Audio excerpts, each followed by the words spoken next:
What's up, nerd family? Welcome once again to the Poindexter Lounge. My name is Enosh, aka Enosh Fett, and it is good to have you with me in the lounge tonight. It's just good to be in the lounge tonight at this point. You know what? Stuff happens, and we had a couple of issues right before we went on, and but you know what? We're here now, and we're good, and it's all fine. And so, welcome to the show tonight. If this is your first time to the lounge, just know that the Poindexter Lounge is a place for nerds. It's a place where you and me and my crew can get together and talk about things that we love and things like TV shows, movies, games, sci-fi, fantasy, comic books, superheroes, toys, and so much more. And if those are things that you enjoy, then hey, please hit that subscribe button as well as that notification bell so that you are here when we do awesome, fun stuff like this. Now, tonight, we're just gonna talk. We're just gonna have some fun. It's the beginning of the week, and I'm gonna put the link to the show in here. I'd like to see some people who maybe haven't been here for a while come in tonight. But you know, anybody is always welcome. Like I say, always. I can't guarantee you that I'll get you on, and I can't guarantee you for how long, but you are more than welcome to come on in, and we will have a conversation and a talk. And let's talk about some nerdy things. Anyways, it is good to see you guys tonight. It's always good to see you guys. I miss you guys when we're not doing this, and it's always good to just be in the lounge with you guys. But first of all, shout out to all of our Patreon supporters. Thank you guys so much. And then also to all of our members. You guys are awesome. Very thankful for all of you guys. You guys are fantastic. Actually, this is the updated Patreon there with Gillis 15 there at the bottom. So welcome to Gillis. I want to show you guys something that I thought was pretty cool. I've got a pretty cool dog. I've got two pretty cool dogs, and I love them a lot. Of course, you guys have seen them here on the channel several times, Wookie and Harley Quinn. And you know, each dog, my dogs are very much like my kids. They're each one is, and I don't mean that like I think of my dogs like my kids. I'm not necessarily one of those, but I love my dogs a lot. Wookie, for the longest time, I really felt that he thought that I was like his partner in life because that dog just loved me something fierce. And then Harley came along about a year ago, and Harley is just she's her own thing. She's definitely Harley Quinn. We talk about her a lot here on the channel, where we joke about the fact that she's like a Sour Patch Kid. First she's sweet, and then first she's sour, and then she's sweet. But she is hilarious, and I think she's got a little OCD as well, because she's just like always just going and you know, you can't really stop her. But here's the interesting thing: is Wookie has aged very interesting. He's 2 now, and he's very serious at times. He could be very playful, like, you know, he does a little Captain Morgan leg. They're both Aussies, by the way. You know, and apparently Aussies do this Captain Morgan thing where they just kind of lift up their leg. They like you to massage their, you know, and scratch their thighs and their you know, their hips and stuff. And Wookie is very much into that. But that being said, he's very chill, you know. He's very chill. He tries to keep Harley in line. He tries to, you know, keep her, you know, like I said, in line and from, you know, going too crazy. And then, you know, she gives it right back to him, man. She's like right on top of him with all that stuff. And they just go for hours just wrestling and, you know, play fighting, you know, not really fighting, but just having fun, the two of them. But Wookie, he was very trainable when we got him, and I taught him to do a ton of different tricks. I mean, I taught him to spin around. I taught him to lay down. I taught him to shake. I taught him to roll over. He would even play dead. I could go bang, bang, bang, and he would just, you know, act like that, stumble back and like fall down. And then it was pretty funny. I could get him to speak. And Harley kind of low key learned a lot of those things too. Like, she hasn't learned like really how to roll over or anything because she's just so spastic. It's very hard to keep her focused. Like, if you tell her to spin, if you do like this, she like Wookie will just spin around, you know, kind of like in a slow circle, like, oh, okay, you want me to spin? All right, I'll go. She's like like that, man. She's like a top. She's man, she's spun. Um, but something cool that Harley can do that Wookie cannot, because Wookie, I'll take Wookie outside and try to throw a frisbee for him or whatever, or try to play fetch with him, and he just doesn't have it, man. He just looks at me like, "You gonna get that?" Because I ain't going to get that. I don't know why you're throwing it over there for to begin with. Like, we're right here. Why are you throwing it over to that other part of the yard? I don't understand that. But but Harley, man, you throw something across the yard, she's got to go get it. And so this happened. It started yesterday that we discovered that she could do this, and this was fun. And so I wanted to share this all with you guys. So here is Harley. Harley learned a new trick.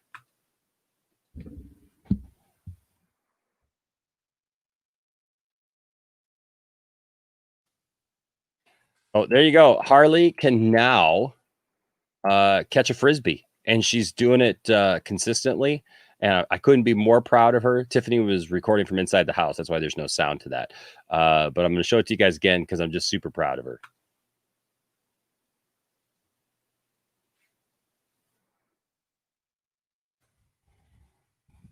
She's just so spastic, and I just love her. And like I said, I just I couldn't be more proud of that little dog for anything. But anyways, just something I wanted to share with you guys. Like I said, uh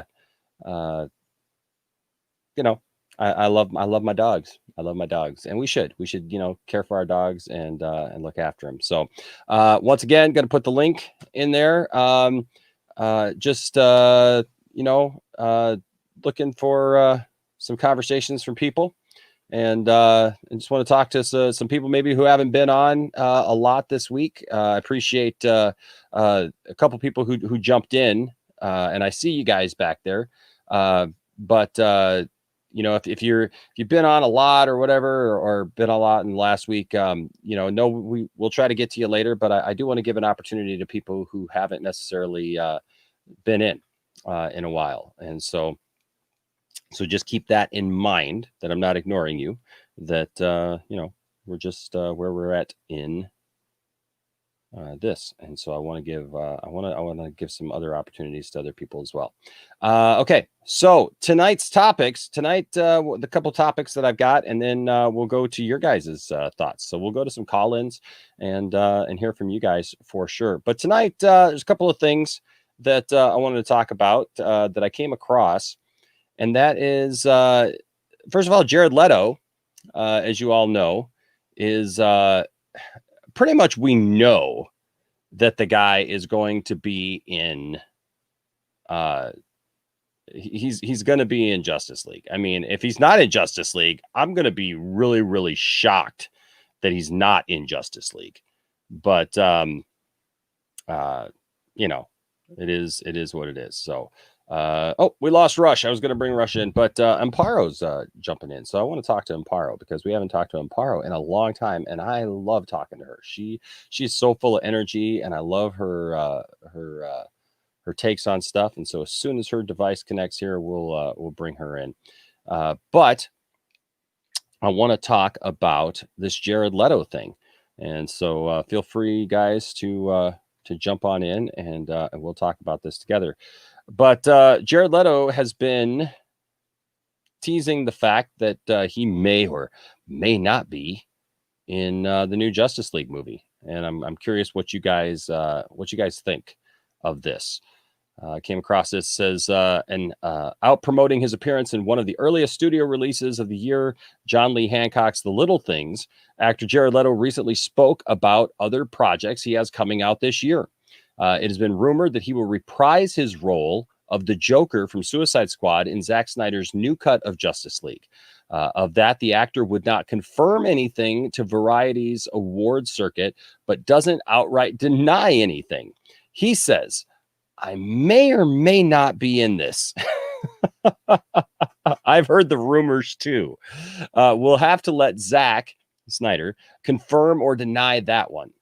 I may or may not have shot something with Zack. but I love him. He's just a maverick and an incredible filmmaker. We get along great and have great chemistry.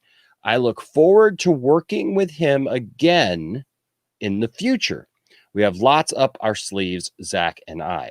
Now that's interesting.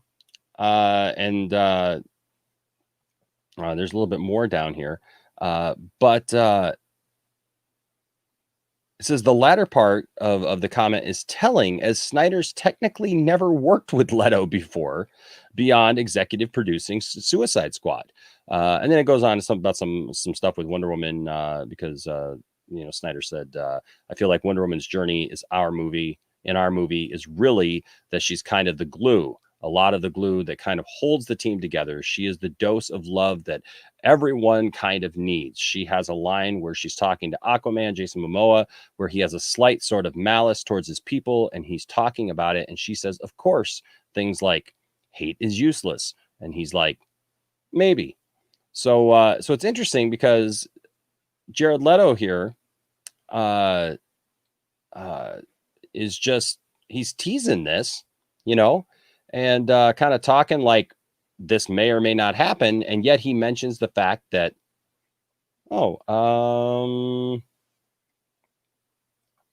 can't wait to work with him again. We got some stuff up our sleeve, which I find really funny. By the way, Amparo, I see you back there, but it says your devices are not connected. So I don't know if you're working on that, but try to get that connected, and then we'll get you in here for sure. But this is funny. This is really interesting because he mentions the fact that I'd love to work with him again, yet they haven't technically worked together. So that's going to be the question, isn't it? Is what does that mean? We all know, I think that means that he shot some stuff for Justice League. And I for one, I cannot wait to see what that means. Like, what does that mean for the Joker? What do you guys think that means for the Joker in the Justice League movie? We've kind of talked about the idea of what role the Joker would play. I think that if the Joker is in this film, that it will have something to do with the death of Dick Grayson.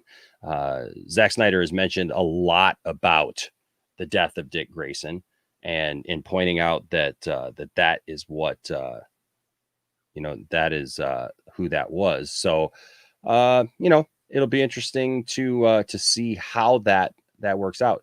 I do want to bring a couple people in. We got a couple people in the back room now. And so what's going on, Rashnan? How are you? Hey man, how are you doing? I'm good, man. How are you?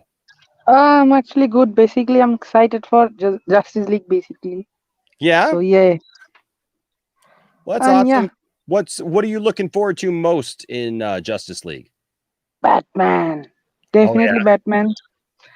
Green Lantern, if he's there actually. I'm not sure though. And Martian Manhunter. So like these are the things I'm most excited about. And obviously, I didn't like much Wonder Woman 84 actually. So I am really excited to see in Justice League. Yeah, man. There's lots of rumors about Green Lantern. Lots of rumors. Yes, I'm really excited. Like, who is that guy actually? Who's that lucky guy? Yeah. I know that there's been a couple of different of rumors and stuff like that, but yes. Well, we'll just have to wait and see. Wait, I guess. I'm basically thinking, what if it's Sam Benjamin, or what if it's like Tom Cruise? We don't know that. Or what if like Zack Snyder himself? Just kidding. I mean, yeah. That would be interesting. You know what? I could actually, it's funny you mentioned that. And I mean, a lot of directors have put themselves in their own movies, and Zach actually has kind of that look, doesn't he? Yes, he is. He's actually fit. And yep. That's the first I've ever heard of anybody even bring that up. But that's funny. I mean, I doubt. I mean, I'm with you. I don't think that would happen. But you know what? He he has that kind of look that he could be Yep, a Hal Jordan, yep. doesn't he? So yeah, So are you hoping for Sam Benjamin at this point? yeah. I am more like I have seen some of the fan arts, and so I kind of like him as Hal. Like he has the look. Like when like the other like the infamous Green Lantern movie of 2011, which was like I forgot the actor's name. Who was in it? The Deadpool guy. I forgot his name. I Which forgot his name. which Uh, one? uh, the other guy. I mean, who plays Deadpool actually? Oh, Ryan Reynolds. Yeah, Ryan Ryan Reynolds. Reynolds. Yes, yes, yes. I did not like him as Hal Jordan, but he did great. But when I saw some fan arts of Sam Benjamin, he kind of looked like Hal Jordan of the comics. It felt like it. So I Mhm. kind of think if uh, Zach puts him in as Hal Jordan, then yeah, it would be great. But let's see what happens. I mean, Yeah, I'm all for it, man. I think Sam Benjamin does yes, look very much yes. like Hal And the Jordan. most important part is like Justice League is coming. We have done it. Like I remember like when Justice League came out, like we were like, oh my god, what happened? Then the movement came. People from different like countries. Like I'm from Bangladesh. Like Okay. it's a tiny little country. Like like it's pretty close to India. So like so I've been putting hashtags and stuff from there, and I have friends from India who's like been participating. You people are from US, people are from Germany. Like last day I spoke with someone who's from Germany, and we are like, what we want, give us what we want, and we did that, and that's the best part. People from different uh different countries, and that's what's the beauty. And let's see, that's the most like thing that excites me. And like now we are like hashtagging about restoring the Snyderverse. So yeah, Yes. that's what I am. Yes, and I want to encourage everybody. I'm glad that you brought that up. I want to encourage everybody to use that. As Ray Fisher himself said, Yes, like the what's going to be canon is what the fans want to be yes, canon, and I think this is a very pivotal point. And this isn't about the fans taking over the canon of the DCEU. This is we're finally seeing presented what was the canon of the yes, DCEU. So we're yes, all we're asking for is for it to be restored yes, what already was. We're not asking people to change things or to submit to our will. We're just asking to go back to where this was going. well it See this was, whole yes, Yep, and I think that that's a very important thing to remember. And guys, I encourage you to use that hashtag. Restore yeah, the Snyderverse, or because that's what I want to see.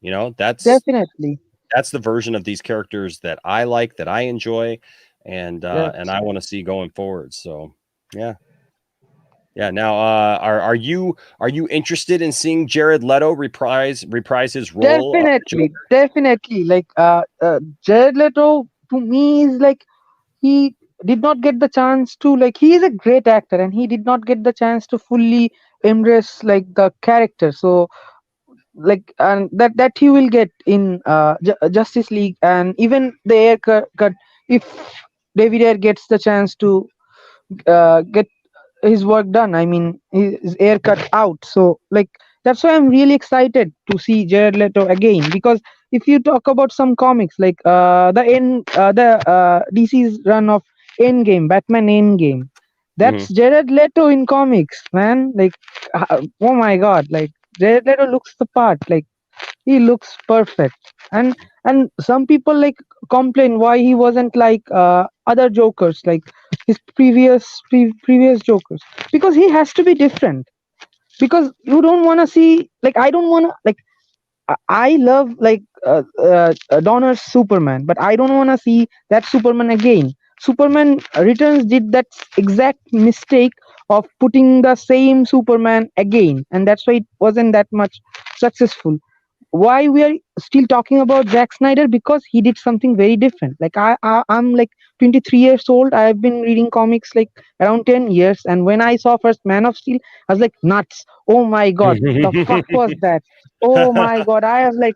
And the best part is it's comic accurate. If you see like Earth Absolutely. One Superman or even All Star Superman, even Birthright, that's the Lex Luthor of Birthright, man. Like I was like nuts, man. Like no, and Snyder had the balls. Like he had the balls to like say, "Nah, I'm gonna do something different. Like I, I'm gonna do it." Like so that's. And even if I talk about Batfleck, like I'm a huge Batman fan. So like if you talk about like my childhood was all about the animated show, Batman animated show. Heck yeah. Damn, that There we yes. go. So Get like some Batfleck going. like I've been like reading Batman comics like hell. So when I saw like when I first saw Batfleck, oh my god, damn, like, and some people who are like complaining about Batfleck killing like Bat man, it's a Batman on his like what is lowest point, so he's killing. And the best part about Batfleck is like it's like taking those materials like those comic things, and it's like newly discovering the same character. And Hmm. uh, what I like about Batfleck is like that uh, he's like okay, I'm out of words. Sorry. He has taken that character from Dark Knight Returns. I mean Frank Miller's. So Yeah. from there, he hasn't portrayed the exact character. Rather, he has taken that character and put certain things there, like Batman kills, and yes, he kills because he's not Batman anymore. He has been in the fight longer, like very long time. That's why he has lost all of his uh, like one thing I love about this Snyderverse is like our Superman hasn't been yet Superman. Superman of Steel is Superman's first day, day one. He's not even Yes. trained. Yes. It's day one, and like he has been some years like here and there in BVS, and our Batman is not Batman anymore. So from there he It's a will different, it's the a weird, it's an interesting yes, timeline, isn't it, yes, Rushnan? yes. You know, I It's his appreciate. end and its start. Yes. Yeah, I appreciate what you're saying so much because, and I do want to say a quick shout out to people in the back to let you know that I do see you. Amparo is next, and then, Okay. ladies and gentlemen, we are going to have. I'm not rushing you out, Rushnan, but Okay. Okay. I just want to make sure that people, because I know a couple people were having a Okay. hard time getting the program to work. So, and then, Definitely. ladies and gentlemen, it looks like we're going to have our first ever conversation with Tom Hanks Ballsack 69. He. Oh. So I've been looking forward to that for a long time. So, but no, you bring up a great point. Talking about like the Donner Superman and everything, and so does Kenneth here in the chat. He says, Zach's Superman is different. Donner's Superman is different. Welling's Clark Kent is different, and Tyler's Yes. Superman is different, and that is okay. You can love all versions of the character, and that's what I say. It's like, if you love Superman, if you love these characters, like you love Batman, Yes. I love Batman, right? And Yes. I love to see different versions of these characters where there's Yes. different focus, because these characters are very complex. Yep. They're not just, it's not just like back in the day when we watched Super Friends and it was just like, oh, they're all good guys, they just wear different outfits.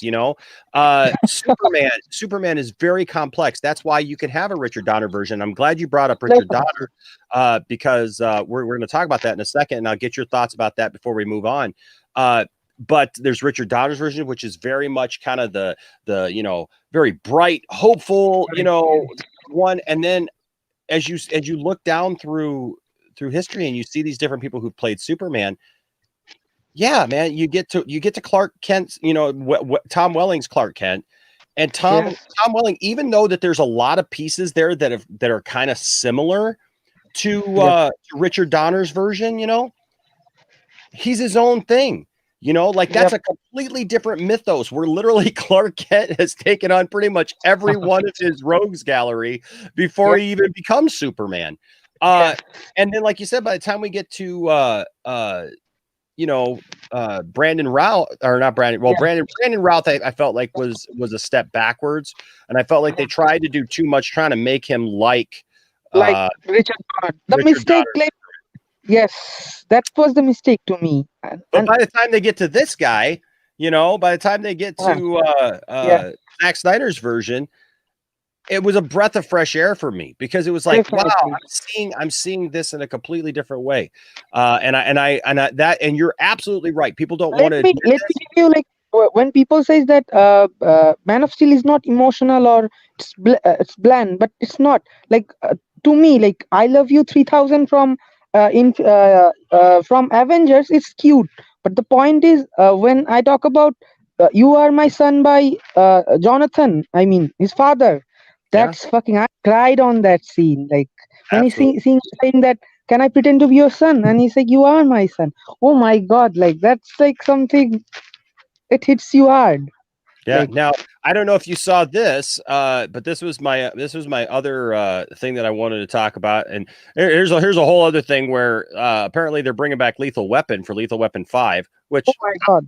I'm all for that. Like, but Definitely. Richard Donner directed Lethal Yes, Weapon, and he's wanting to yes. do Lethal Weapon 5. And he says, this is the final one. It's both my privilege and duty to put it to bed. It's exciting, actually. Ha ha ha. It's the last one. I'll promise you that. Honestly. But then later here, he's talking about superhero movies. And this is where, man, I can't get on board with this because obviously he did Superman. He did half of Superman Yes. 2. But it says, as part of the same interview, Donner blasted bleak and angry superhero movies. The man who helmed the iconic 1978 Superman was asked about the current state of superhero movies, and he says, there are so many people that make superheroes so cynical. It's depressing.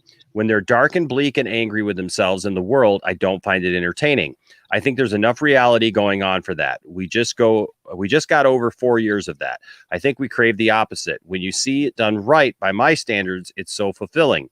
I'm very happy and proud when I see them. When it's done wrong, it's such a disappointment. Now, I'd like to know what you think because he also says here that he praised Patty Jenkins' Wonder Woman and really liked it and compared it to his Superman.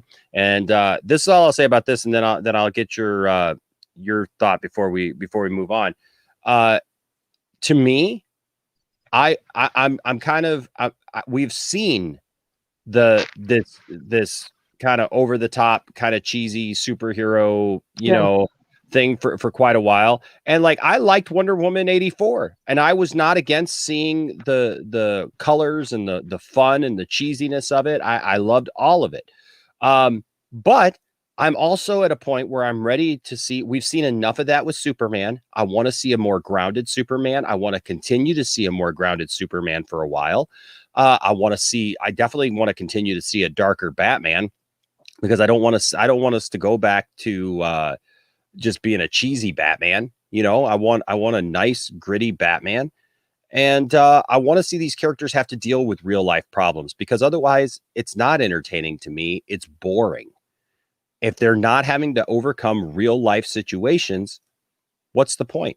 What do you think, Rushnan? I'm gonna add a point, like how people are talking about that certain directors, like even Zach, that making superheroes dark and like gloomy. To me, it's not like that. He's not celebrating darkness or that gloomy. He's rather making them more down to earth. I'd rather wanna say he's making the characters down to earth, more to real life. That's not dark, and he's not celebrating that thing. He's not celebrating darkness or other stuff. Rather, he's making those characters more close to real life. Like I can feel those things, certain things that Clark felt, like uh, his childhood, how he was had to deal with that, like his parents and stuffs like that. To me, it's not like that. And what he's talking about, that cheesy, those fun stuff, that's not like that has been done. Like superheroes movies has been like on. It's been a long time. These movies are coming into theaters, and we've been watching it. So if someone is doing something different, it should be like that, because to me, art and entertainment are two different things. Mhm. Something entertaining doesn't have to be something artistic. doesn't have to be entertaining always, and entertainment can be different. Like entertaining doesn't mean it has to be fun. Something sad and something very down to earth, or something very what something very realistic can also be entertaining at the same time. It can be artistic. That's what I want to say. Absolutely. Well, Anna here, says I strongly disagree with Dick Donner. There is light in our Me darkness, and too. look, I know Anna for a fact loves Wonder Woman 84 because uh, we follow her and she follows us on social media, and she has been very, very vocal about that. And I think that it does. It takes all of it. Kenneth here says Yes, I do get what definitely. Richard Don. I do get what Richard Donner is saying a little bit. We need more happy-go-lucky, lighthearted superhero movies, but I also think there is room to have both light and dark superhero stories for films. And I Because think that like someone, everyone has their rights to tell their stories. That's the yeah. point. And that's the thing is I think that if we tell all the stories together instead of trying to go just one direction, if we Yes. have multiple stories like that going, which I'm looking forward to with the multiverse, then guess what? We will all be happy and we can Yes. be together on that and we can all enjoy what we enjoy. Well, hey, Rushnad, thank you so much, man, for joining me You tonight, too, man. man. Thank you, man. Thank you for like letting me here. Thank you. Thank you. Absolutely, man. You are welcome anytime, buddy. Okay. Yes. All right, man. We'll see you next time. All right. Yes. Bye bye. Thank. You know what? It's been a while since we've had just a good old fashioned call-in show, and so I like this. Sometimes uh, it's just fun to hear from everybody. And so somebody that I haven't heard from in a while, but she has some great takes, and I've always enjoyed her here on the channel when she's joined us a couple of times on air, and then also seeing her in the chat all the time. And that is our good friend Amparo. How are you? Very well. Happy New Year. And I apologize for my voice. I know I sound like I'm vengeance. I'm going through COVID, so forgive Oh, me. Yeah, but oh, I'm pretty good. I'm doing pretty well, so good, it's okay. So thank good. you for the company, by the way. You are welcome. And Well, thank and you for being here. I appreciate it. We haven't talked to you in a while, and I know in a long time, yes. yeah. Mm. What's on your mind tonight, Amparo? Well, things you were talking about, Superman, Richard Donner, and all the stuff. Yes, I remember that. I remember going to the theater to watch Superman. I was around 10 years old. And yes, it was great for me at that time when I was 10 years old. Hmm. Like at that time when I'm not 10 years old anymore, I really prefer the Superman that we're having with Zack Snyder. And certainly I feel very identify with that because he's an alien from another world, of course. I'm an immigrant, so it touch a lot of things that we can connect Yeah, with Superman, right? You yeah, are like a fish out of water. You try to blend with everybody else. So for me, it's very emotional movie, and it's not dark at all. I mean, BBS is darker than Man of Steel, of course. I yeah. also like it, but um, I mean, Henry Cavill and Zack Snyder did a great job. Absolutely. They were amazing. Yeah, you know what I find, Amparo, is that as these movies age, what I can keep going back to these movies. Like I can Yeah, keep watching these movies and seeing something that I didn't see before, or getting something, that stirs my mind. And because it's dealing with real life things, like you bring up the idea of the immigrant story, you know, uh, and Superman is absolutely that. That's what I love about Superman. Like people always ask me like why do you like Superman? I have been ridiculed my entire life for loving Superman because comic book people, you either get Superman, you either understand Superman, or apparently you don't. Uh, and I have been criticized by like a lot of comic book people that I know who they they've always told me, oh, we're into the more, gritty characters, the more challenged characters that have to deal with real life, like and I have no problem with other characters, but like it's always kind of been thrown up in my face, like because I like Superman, that somehow like, oh, you're just kind of immature and cheesy, because that's your superhero. Like I like X-Men. Oh, okay. I like X-Men too. What's wrong with X-Men? Nothing's wrong. Or, especially as a DC guy, it's like, oh, I like Batman because Batman's challenged and he's got to deal with the, real world and all this stuff. And I'm like, yeah, man, I like Batman too. But I find that people just dismiss Superman as being like kind of just too lighthearted, kind of for kids, and what it shows me is a lot of times it's people who really haven't read Superman or really paid attention to what has happened to the character over the last, I don't know, 20, 30 years.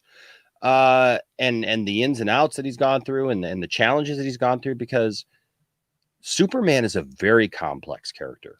Like you said, like the fish out of water kind of thing, where it's like he's trying to figure out who he is. The Richard Donner movies, and I don't want to harp on the Richard Donner movies because I love Christopher Reeve. I love what Richard Donner brought to the table. It was great for the time that it was, and like you just said, when I was little, look, I can still, guys, when I still pop in the Richard Donner movies, I still look at Christopher Reeve and I go, man, it's like Superman stepped right out of the pages of the comic. I mean, he looks fabulous.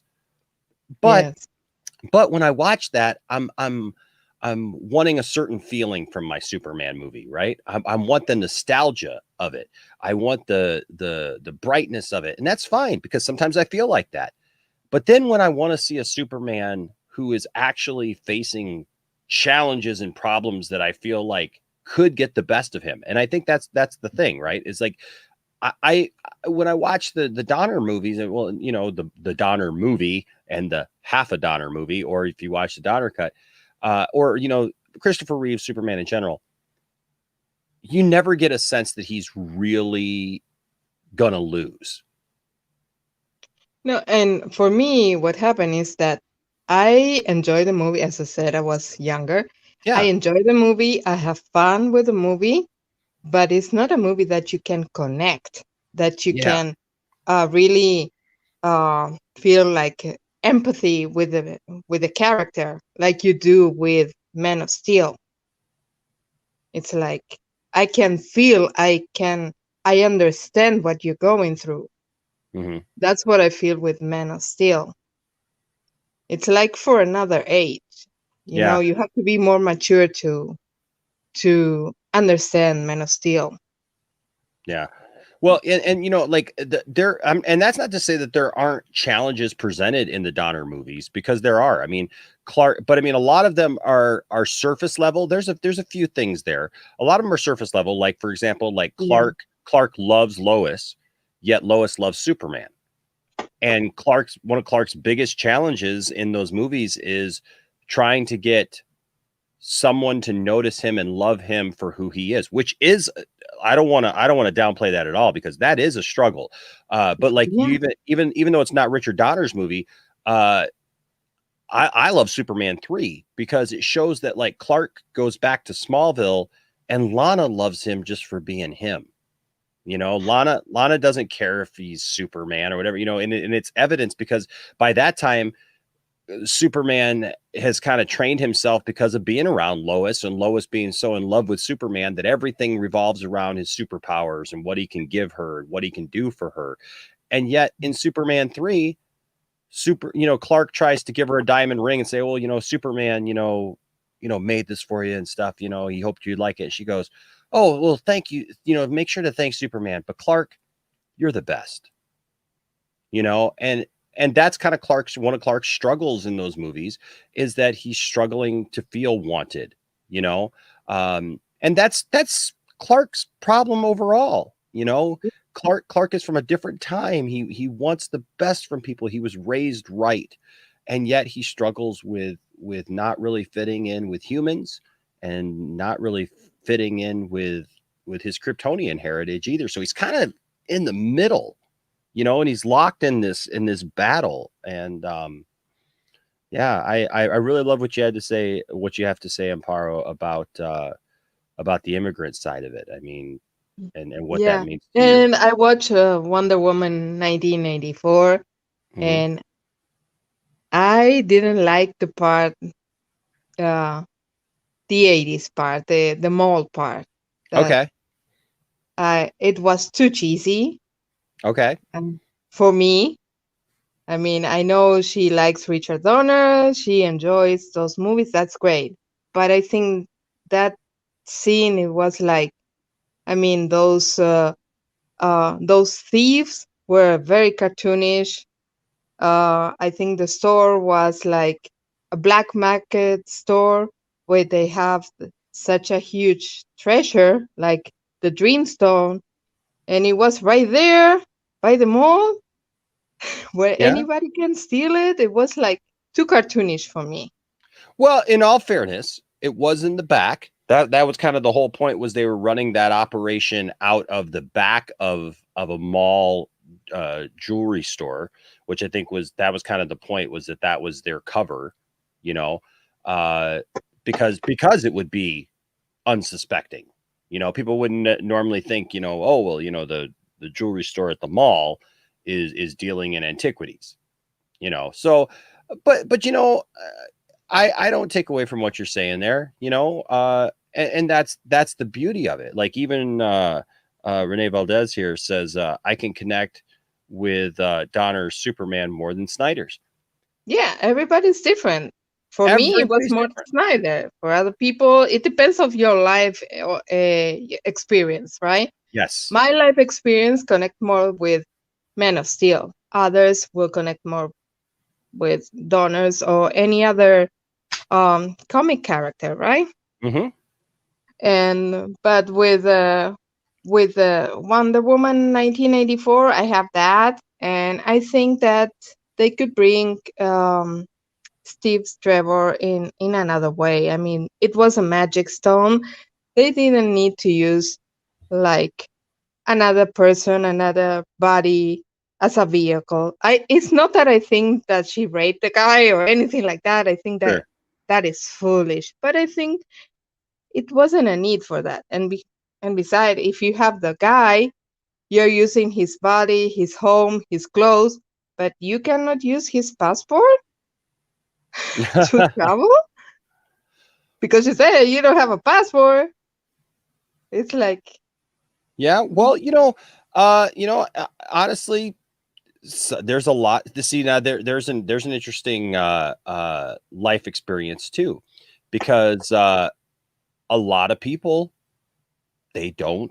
I mean, most people don't, if they don't travel abroad. Like to be honest with you, so like I never had a need for a passport. Living in Michigan, we used to be able to travel across the border into Canada, no problem. I mean, literally, I just had my driver's license.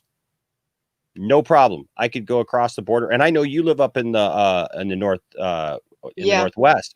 But that was the thing, was, like I could travel across, because I had friends who lived just over the border in Canada. And I would go visit them at least 2 or 3 times a month, and they would come over and visit us.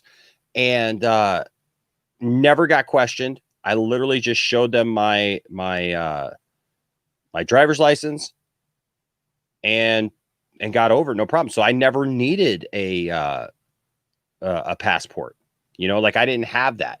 And it wasn't until Tiffany and I got married in 2012 that I ever even got a passport, because we were going on a cruise for our honeymoon, and I needed a passport. And I've had one since then.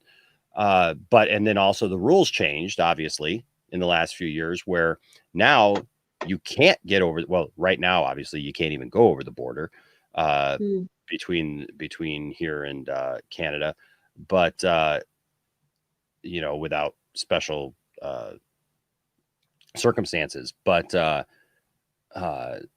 even then, like, they made it so where you have to either have a passport now, or they actually just changed it where we actually have to have what's called an enhanced driver's license. So they yeah. basically take the information that's on the passport and put it on your driver's license. So like that's the thing, is like everybody has a different experience in that way too, where it's like some people, they need to travel. I don't know what that. It would be interesting to see what that guy's backstory is, wouldn't it? Yeah, I know. It's Like, I what's don't he know. I doing? found that for me it was like, I mean, it's okay for you to go get a jet that has fuel and everything on the Yeah, Smithsonian, yeah, but yeah, the passport is like too much. For me, it was kind of ridiculous, But yeah. No, that's just me. I agree with that. That was the one part that that really kind of I had to look at and go, all right, it's at a museum. Like, why would they need, like, how would the jet be completely filled where they can like go overseas, fly Yeah. overseas and fly back, for that matter. Yes. And have fuel for everything. Yeah, yeah, like I could understand if they keep some fuel in the plane if they got to move it, whatever. But like, I wouldn't think that they would really fill the thing, But some of that too is just, the I guess Yeah. you got to suspend your disbelief, Yes. Yeah, it's a fun I mean, story, I don't think it's the worst movie I've seen. No, not at all. I mean, I have fun. I enjoy the movie. I Mhm. really did. But I mean, it has its flaws. Yeah, That's all. yeah, That's all. and that's very true. Like, and that's most films, like every film that we enjoy, Yeah. we can pick things apart, I mean, and we're blue in the face. I found it very emotional. I mean, the part with Chris Pine and Wonder Woman, I found it like, I mean, it touched very close to home for me. Mm. So I really, really enjoy it. I cry a lot, Aw. but I love it. So it's not for me like the worst movie. Like they're saying, no, no, not at all. That's Justice League for sure. The first one, Yes, yes. the The imposter. Josh Whedon, Yeah, yes, the yes. imposter With Justice all League. those CGI flowers and all that stuff, and the Russian Oh, man. family and all that. There's so Yeah. many times, Amparo, that I see a movie and I just think to myself, who thought that this looked good? I think he was working for Feige, whatever you want to call him. Yeah. Yeah. I think he was a secret agent for him because he couldn't do it any worse. I mean, just by the first image of Superman with that mustache cover, Mm-hmm. that couldn't be any worse. I mean, he should have just shown him with the mustache. It would be much better than that. I It know, was and like, that's it. Superman has had uh a beard and a mustache at many times. So yeah, I don't understand the thinking that like you gotta you gotta take away all facial hair from that. He had a beard in Man of Steel. it's true. I don't know, man. It's like, why make such a big deal about that mustache? Like just have him grow out some more facial hair. Yeah, And I mean, he's coming back from the grave. I don't know. There's been plenty of times in the comics where he's had a beard, and it's just a cool, different look. And I don't think anybody would have freaked out about that instead of doing what they did. And this goes back to, like, I took a lot of flack, Amparo, for my thoughts on Luke Skywalker appearing in The Mandalorian, because I just didn't think that the CGI looked good.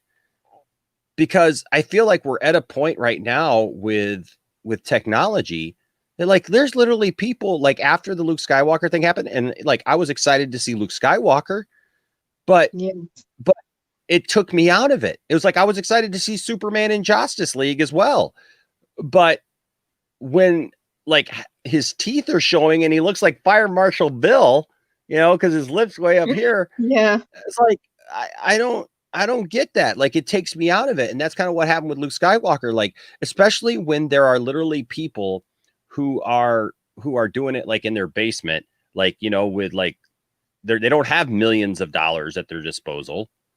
And they do a better job.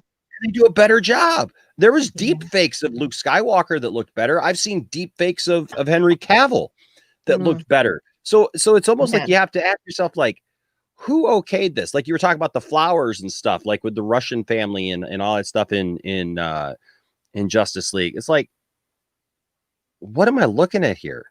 You know, like, why are you putting colors in here, like, just to put colors in here? I don't know. Yes. Oh my goodness. You know, Amparo, Yes, I know you have other people. no, It was no, really that's not what I was going to say. I was going to ask you a question. Actually, I mean, if you got to go, you got to go. But no. I don't have to go. I I'm did have a just question for you. I'm I did worried have a about question. you. Yeah, no, I've got Tom Hanks back there, and I'm going to bring Tom Hanks, Ballsack 69 in here in just a second. But I had a question for you because I know you live up in the Northwest, and we got a lot of friends that live up in the Northwest. Matt Jarbo's up there. My dad lives up there. My family on my dad's side all live up there, and so I was just thinking of some of you guys this week because anytime I see anything about Seattle or whatever, I start thinking about all the people that I know up in that region, and I introduced my kids to the movie Chronicle for the first time this week. Have you ever seen the movie Chronicle? No, I haven't.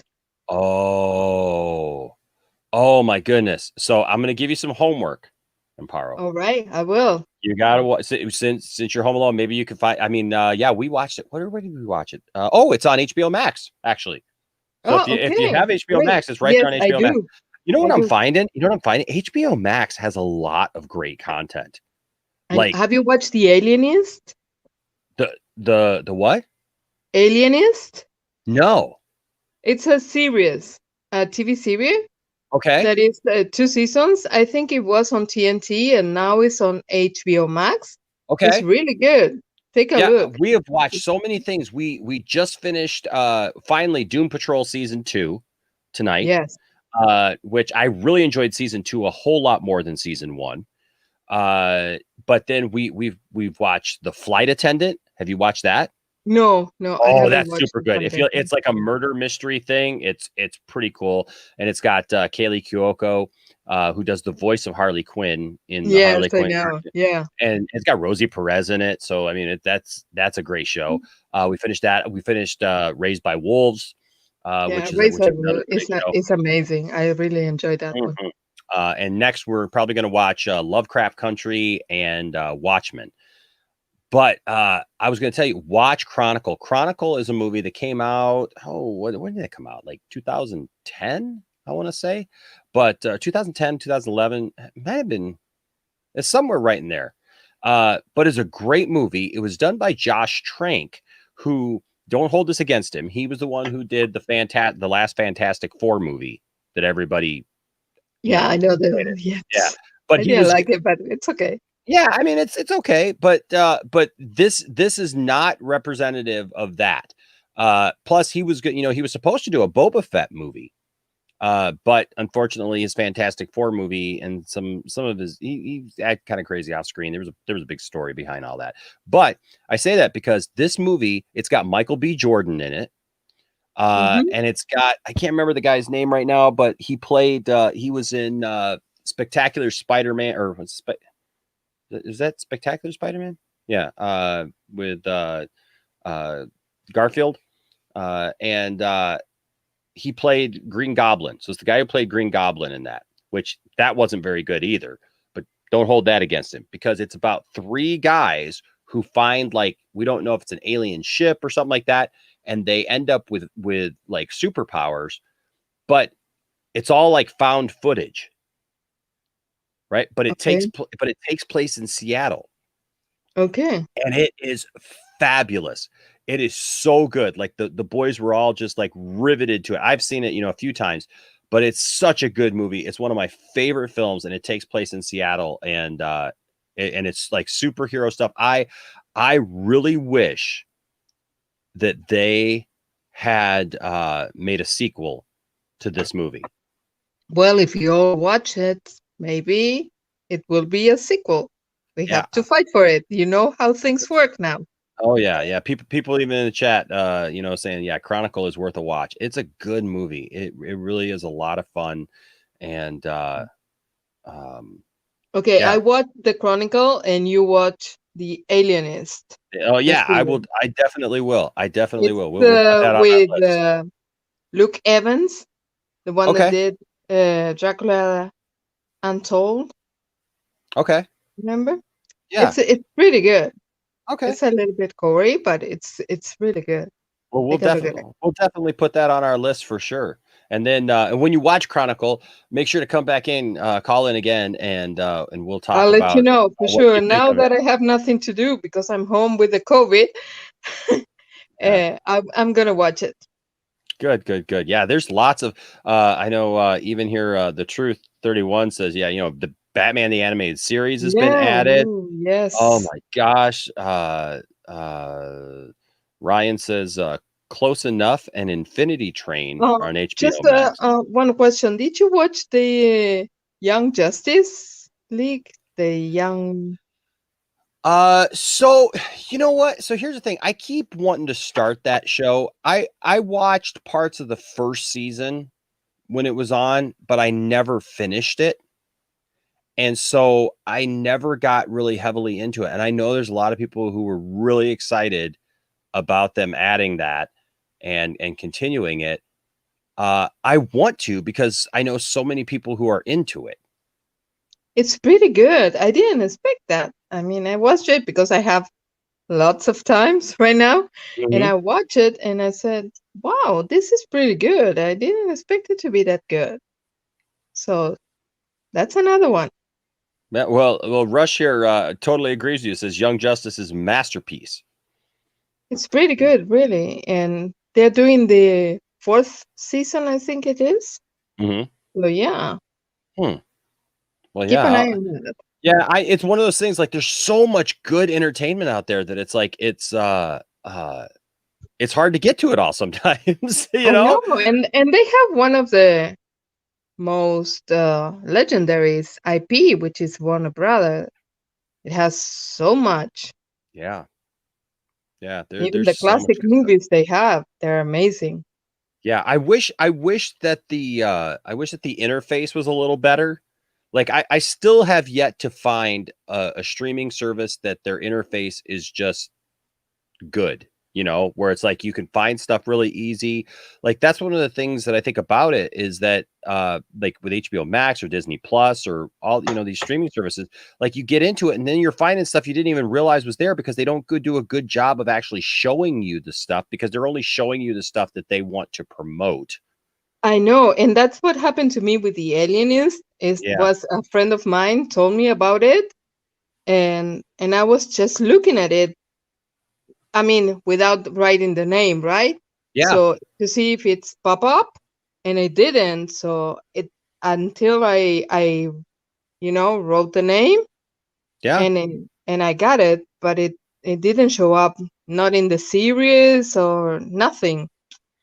And so Yeah, and yeah, that's the problem. That's the problem that I have with all these streaming services is they only really show you what they want to promote, and you really got to dig deep to see mm, sometimes what's actually there. But true. well, hey Amparo, it is always good to talk to you. I miss talking to you, so definitely don't be a stranger. Okay. No, it was really nice to talk to you again. Happy, wonderful 2021. I hope it brings many good things to you and to your family. Thank you so much. I appreciate that. It looks like we may be lagging a little bit. Hold on a second. Let me try to go on to this. Maybe that'll be better. I don't know. Hopefully this catches up. Yeah, I'm lagging a you little. you just freeze a little bit. Yeah, no, I don't know what's going on here with that. I think my son might be playing video games upstairs. He needs to be in Oh, bed. might be, They go, might be. they go back to they go back to school tomorrow. So Okay. all right, yeah, I'm Okay. lagging. It Hopefully that was works out. really But nice to talk to you. absolutely, it's always a pleasure, Amparo, and I look forward to talking to you again. All righty. Okay, bye. All right. Talk to you later. Oops. There we go. Yeah, oh my goodness. I'm lagging a little bit. I don't know what's going on. Hopefully this catches up here pretty soon. Let me text my son because we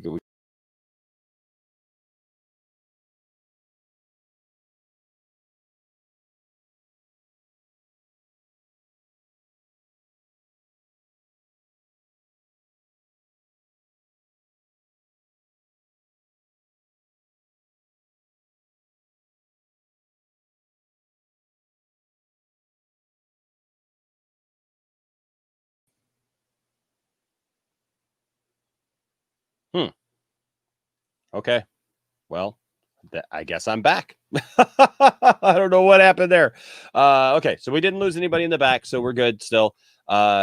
Apologize for that. That's the only thing about like not having anybody currently in. Usually we have like a panel if something like that happens, but so just stick with us, guys, and we continue moving on.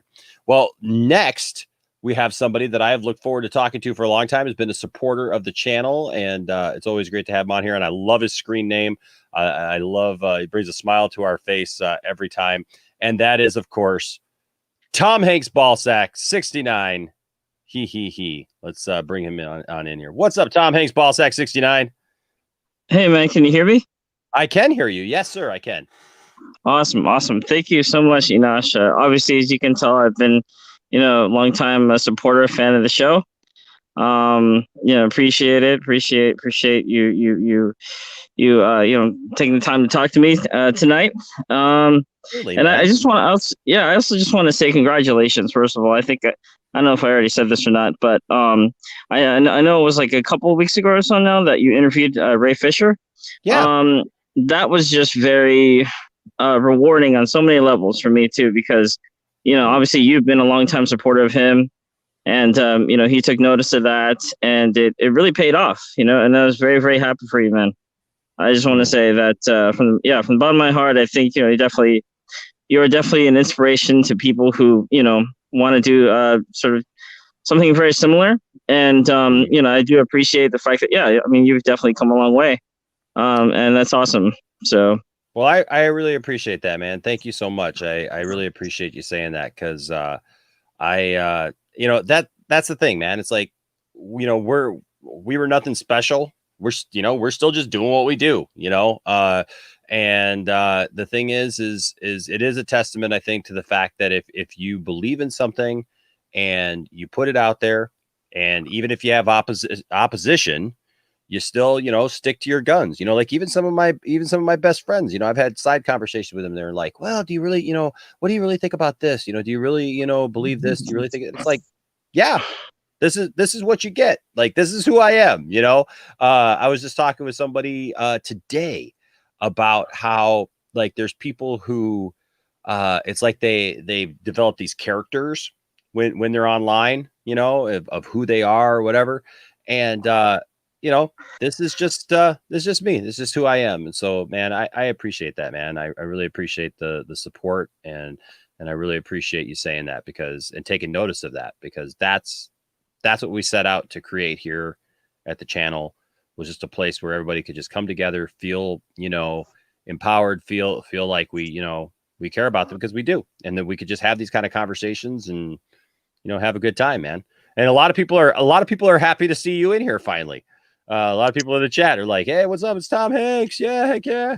So that's awesome, man. Yeah, man. Yeah. That's awesome. Yeah, no problem, man. And I just want to give my thoughts, I guess, on on Wonder Woman 84. Yeah. I honestly, man, I had mixed thoughts. I had to be honest. I had mixed thoughts. I had heard, obviously a lot of mixed to negative things about it prior to watching it. So I went in sort of with lowered expectations. But there were definitely things that definitely stood out to me in terms of what was actually really good. First of all, obviously Gal Gadot was like born to play Wonder Woman. Yes. Just honestly, like, spot on casting right there. Great job, great job to Snyder and whoever else cast her. But also Kristen Wiig. I don't know if she's been getting a lot of praise or not for her role as was her name, Barbara, as Cheetah. Yeah. I thought, even though I had problems with the sort of lack of character development and, sort of how, basically, I thought that she did acting from an acting point of view. She did a great job. Like, she legit, that scene where, and I guess, like, spoiler alert, first of all, I'm not sure how many of you actually not seen the movie yet, but there is a scene where I think they're at the, what's his name? Like the Mayan guy, or the guy with dreads or whatever. They're basically talking there. Steve Trevor, Wonder Woman, they're all there, and they're talking about, having to give up their wish. And she just, like, that, her acting in that scene was really, really good. I mean, she surprised the hell out of me, honestly. Like, she was very good. So I know that they're fast tracking, that, part 3 is coming out eventually. I do hope that they bring her back, because I thought she was one of the better things about that movie. I'm not sure, like I said, I'm not sure how much praise she's actually been getting. Obviously, yeah, but yeah, I thought she was great. And man, obviously, I was listening on in to you and Jarbo's debate over it, which is honestly one of the most entertaining things of last year that I've seen. It was hilarious. But I just wanted to sort of bring up something. I'm kind of half joking, kind of not. So I know on that note, that sort of unrelated but related, that I've been thinking to myself, you have a sort of what you call a super friend in Ray Fisher, right? Okay. And yeah. Like, I don't know, guys like Dave Pena and whatnot, they have Zack Snyder, and even though I don't want to bring up his name a whole lot, Jody has Patty Jenkins. Matt Jarbo, man, you need like a super friend. You really do. You need someone who's connected to, because everyone else has like a super friend, Yes. And yes. I was thinking, I was going back to your debate about sort of how you guys spent like 5 minutes or 5 to 10 minutes talking about the handsome man. I was like, you know what? That guy will be an excellent super friend for Matt Jarbo. We need to hook them up somehow. We need to get, those two connected, have, yes. Exactly. Oh my gosh, that's hilarious, man. That is hilarious. Yes. Yeah. Oh my gosh. I'm tweeting that right now. At Matt. That is fantastic. At Matt Jarbo needs a super friend. Yes. Hashtags handsome man. We need to link him up with Matt Jarbo. Just sort of just get something started, man. I mean, Hey, and also on that note, I want to say that DC, man, shout out to DC, because it seems like almost everybody from the DC camp is, unlike Marvel. I'm not trying to start beef or anything, but I'm just pointing it out. DC, they are like, what do you say? People of the people, basically. You know what I mean? Like, if you notice this, they're kind of the only ones who reach out to the fans. You know what I mean? They're the ones who communicate literally back and forth between them via streaming and Twitter and whatnot. Marvel doesn't really do that. And again, I'm not trying to, just like shade Marvel, whatever, but I'm just, kind of pointing it out. And yeah, man, like I said, I'm sorry, I don't want to ramble on. It's the first time calling in, but I just want to say that, yes, I am also definitely a fan of, the DCEU. I mean, in my opinion, they've had a couple of missteps here and there, but, what film studio or what series hasn't, right? And, it's still relatively new. I will say definitely that, obviously, I love Man of Steel, first of all. Man of Steel is one of the most underrated, not only one of the most underrated comic book movies ever made, but probably one of the most underrated movies ever made, period. Just for me, just going back, back and forth whenever I have the time, watching clips of it on YouTube, it's just like every time I watch it, it's just like it hits, hard, because it's really good filmmaking. Snyder put his all, obviously, like he does with like every movie that he does, but for that film especially, you could tell that he was trying to make, something different, something epic. And at first, yeah, I mean, it sort of came out at a very sort of integral time in my life. I think, what was it? Father's Day 2013. Yeah, June 14th, June 13th, 2013? I don't remember.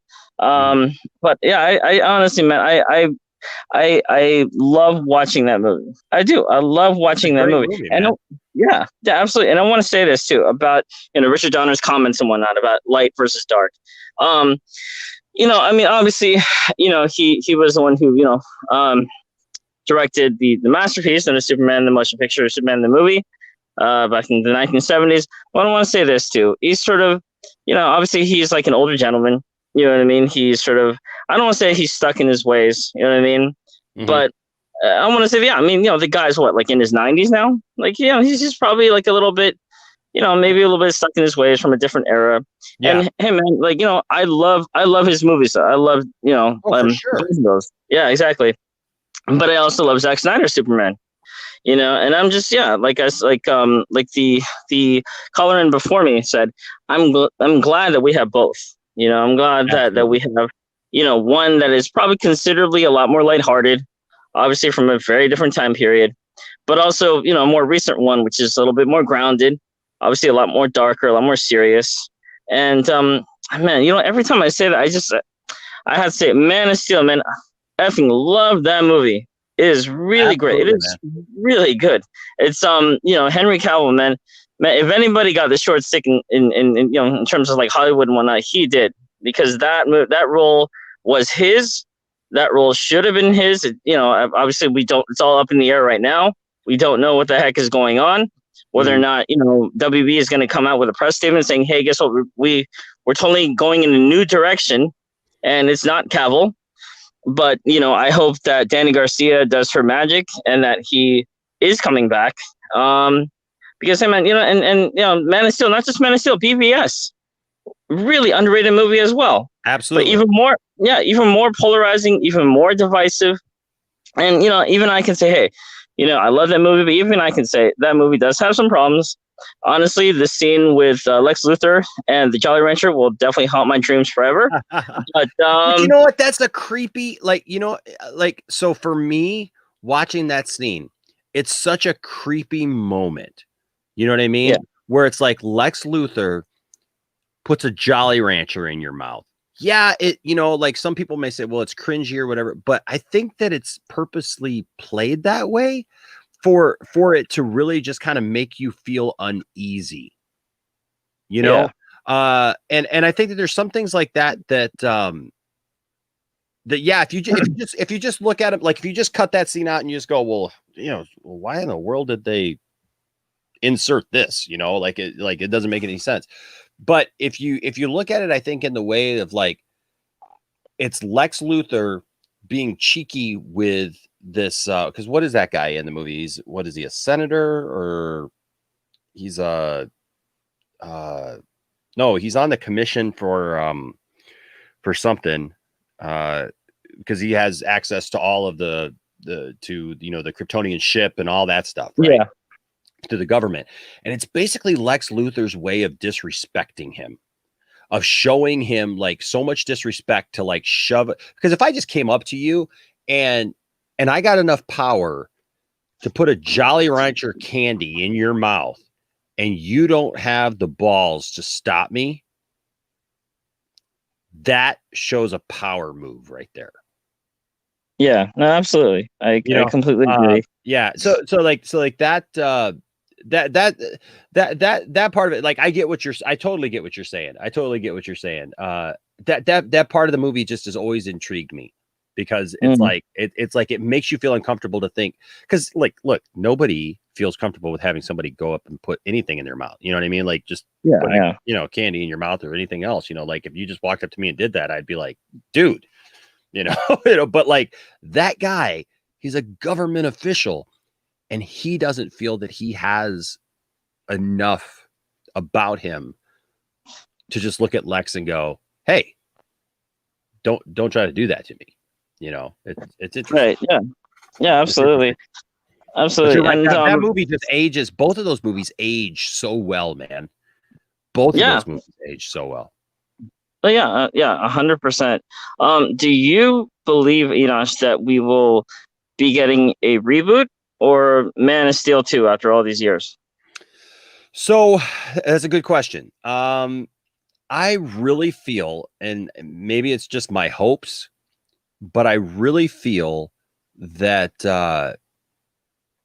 we're going to get the continuation, that we're going to get a sequel, that they're going to keep Henry Cavill on, that the J.J. Abrams, if he is in fact doing this Superman movie, that he will keep him, just if not for the other fact that J.J. Abrams already hired Henry Cavill once to play Superman. He, J.J. Abrams was going to do a Superman movie called Flyby, Superman Flyby. You can actually find the script for it online if you just look up Superman Flyby. And he was going to do it, and this was about the time of Superman Returns, when they were trying to figure, actually it was before Superman Returns, because Superman Returns is what ended up taking it over, and it was what's his name, who did Superman Returns, that ended up booting Henry Cavill and took on Brandon Routh. Mm. So he's already seen what he wants to see out of Henry Cavill to be Superman. So unless JJ's just like got some other crazy idea, which could also be a thing because let's be honest, it's JJ Abrams. Unless he's just got some other crazy story that he doesn't want connected, to anything. I think that there's a really good chance that we get Henry Cavill back.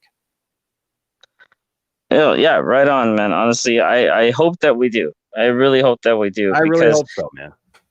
Yeah, I mean, honestly, to me, when this whole thing got started, when Man of Steel first came out, and then, obviously a little while later they announced, BVS, Justice League and whatnot. Obviously, we could all tell that they were trying to really, really rush to try and catch up to Marvel. And, obviously I watched a lot of YouTube and watch a lot of videos, but I was also watching a lot of videos that sort of like put together as like what the DCU would have looked like if they hadn't rushed all the way to Justice League. And I have to agree with, I mean, honestly, you know what, like, as far as its own thing, not compared to Marvel, you just sort of take away the fact that they were trying to catch up to them. The DCEU is obviously, it's vastly different from Marvel, vastly different. And I do love Marvel. I do. I definitely I've seen all their movies and whatnot. But the DCEU, it's kind of like what, Todd Phillips, the director of Joker, said, I think, when he first pitched Joker to them, in terms of like, okay, don't try to beat Marvel at their own game. Try to do what they can't do, And obviously the Joker itself, that Joker movie was not directly connected to the DCEU, but it sort of got me thinking. I was like, yeah, DC really, it's so different from Marvel. That's why Justice League, one of the many reasons why Justice League sucked, or, the one that we got back in 2017. But, had they stayed the course and had they not gotten rid of Snyder and whatnot, and all that drama hadn't happened, then I think, we would have probably been okay, maybe even in better shape than we are now. One thing, and this goes back to you and to everything like that, is that I feel like people and big companies and everyone, as long if you have conviction in life, if you stand your ground, and you refuse to budge, you will reap the rewards of that. You know what I mean? And obviously I'm not trying to say that that's what you're trying to do with Ray Fisher, not for like superficial reasons, but I do believe that yes, the universe sort of does from time to time not always reward people for that. It's just too bad. To me, it's just too bad that Warner Brothers got greedy and got scared or whatever after BVS came out, that they said screw it. We're not gonna do that. We're gonna get rid of Snyder, all that stuff. Because to me, like I said, I'm not one of those people that wants to pit Marvel and DC against each other, although sometimes the comparisons are inevitable. Mm-hmm. But again, Snyder, his vision, obviously, we're all gonna see it in a couple of months or so, but it was just so it's very ballsy. It's very risky, and it's not. He does a lot, especially in BVS. Not a perfect movie, but I respect the hell out of it. He does some things in there that are risky, and even in Man of Steel, he does things that, like, for instance, like what happens to Zod and Superman snapping his neck. I mean, obviously that was a very controversial thing that people still talk about to this day. But Absolutely. It's something. But it's even then, it's something that you wouldn't see in a Marvel movie. Oh, never. Never. And if you did, it would be off screen. It would be downplayed. It would be, basically kind of sidestepped. I mean, like, because even the villains that die in Marvel movies, like, it's never traumatic. Like, look, I like the fact that a character like Zod in Man of Steel, he's coming full on, and he tells Clark that he's like, look, I'm not going to stop. I am never going to stop. He has been engineered and completely his entire being is one of doing what he does as a general, as a supporter for Kryptonian life, even if it's in like his weird warped way of looking at it. And like he says as much, man. He tells Clark that that's how he feels. What is Clark supposed to do? How does, for everybody who tells me, oh, well, you should have taken, him away from the scene and blah, blah, blah. Why would Zod do that? Why would Zod follow? Like, you think Zod was going to chase him away, or like follow him away from the scene of Superman's like, oh, I'm going to go over here, Zod, follow me. Like, Zod wasn't going to leave. Zod was terraforming the freaking planet and had a mission. He's a general. He was going to do what he needed to do. And even in that fight, he's telling Clark, he's like, I learned from my experience and from going through this, is where did you learn how to hone your emotions and get control of yourself on a farm? I mean, like he just puts it out to Clark, and that's why Clark has to do the deed. Now, that's not to say that doing something like that has no repercussions, because it does. And dude, that is one of the most powerful scenes, man. I'm telling you right now, that scene where Clark screams after breaking Zod's neck. Oh, I challenge anyone to show me a more powerful, emotional, guttural moment from any superhero movie and most regular movies that's more powerful than that moment. Because that moment is just gut-wrenching, because you feel Clark's anguish at having to have taken a life. And you just go, wow. So much so that Lois, thank God, is there to comfort him and to kind of bring him back into a sense of reality. Because my gosh, like, just thinking about it now, man, just you mentioning that moment, it's just like, seriously.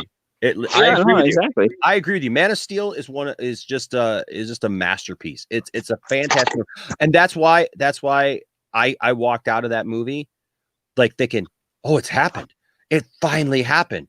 We've gotten a Superman movie that's like going to shut up all the naysayers, and they're all going to look at this and go, yes, this is what we wanted, because that's what everything that was in Man of Steel is what all of the critics and people have been saying that they wanted from Superman for years and been complaining about. They wanted a challenged Superman. They wanted a Superman that had to deal with the realities of life and real world issues and struggles and all those things.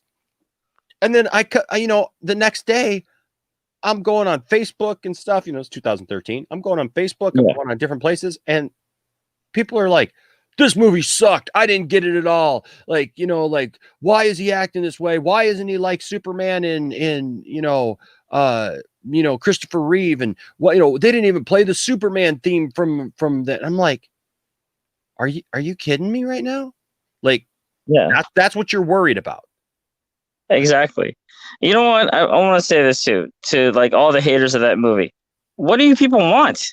Yes. What do you want? No, here's the thing, man. Like, all the complaints that came from Man of Steel to this day, almost 10 years later, like, okay, let's just first of all, let's just try to rewind time a little bit. 2006, the movie that came out before then, Superman Returns, in my opinion, and obviously in a lot of people's opinion, maybe in your opinion too, Nash, one of the most boring movies I have ever seen.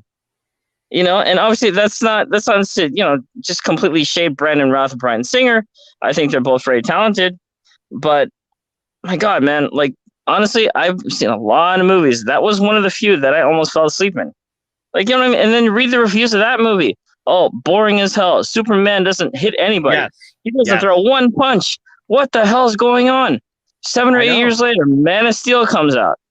The opposite complaints. What the hell is this? Superman hitting people? Superman destroying property?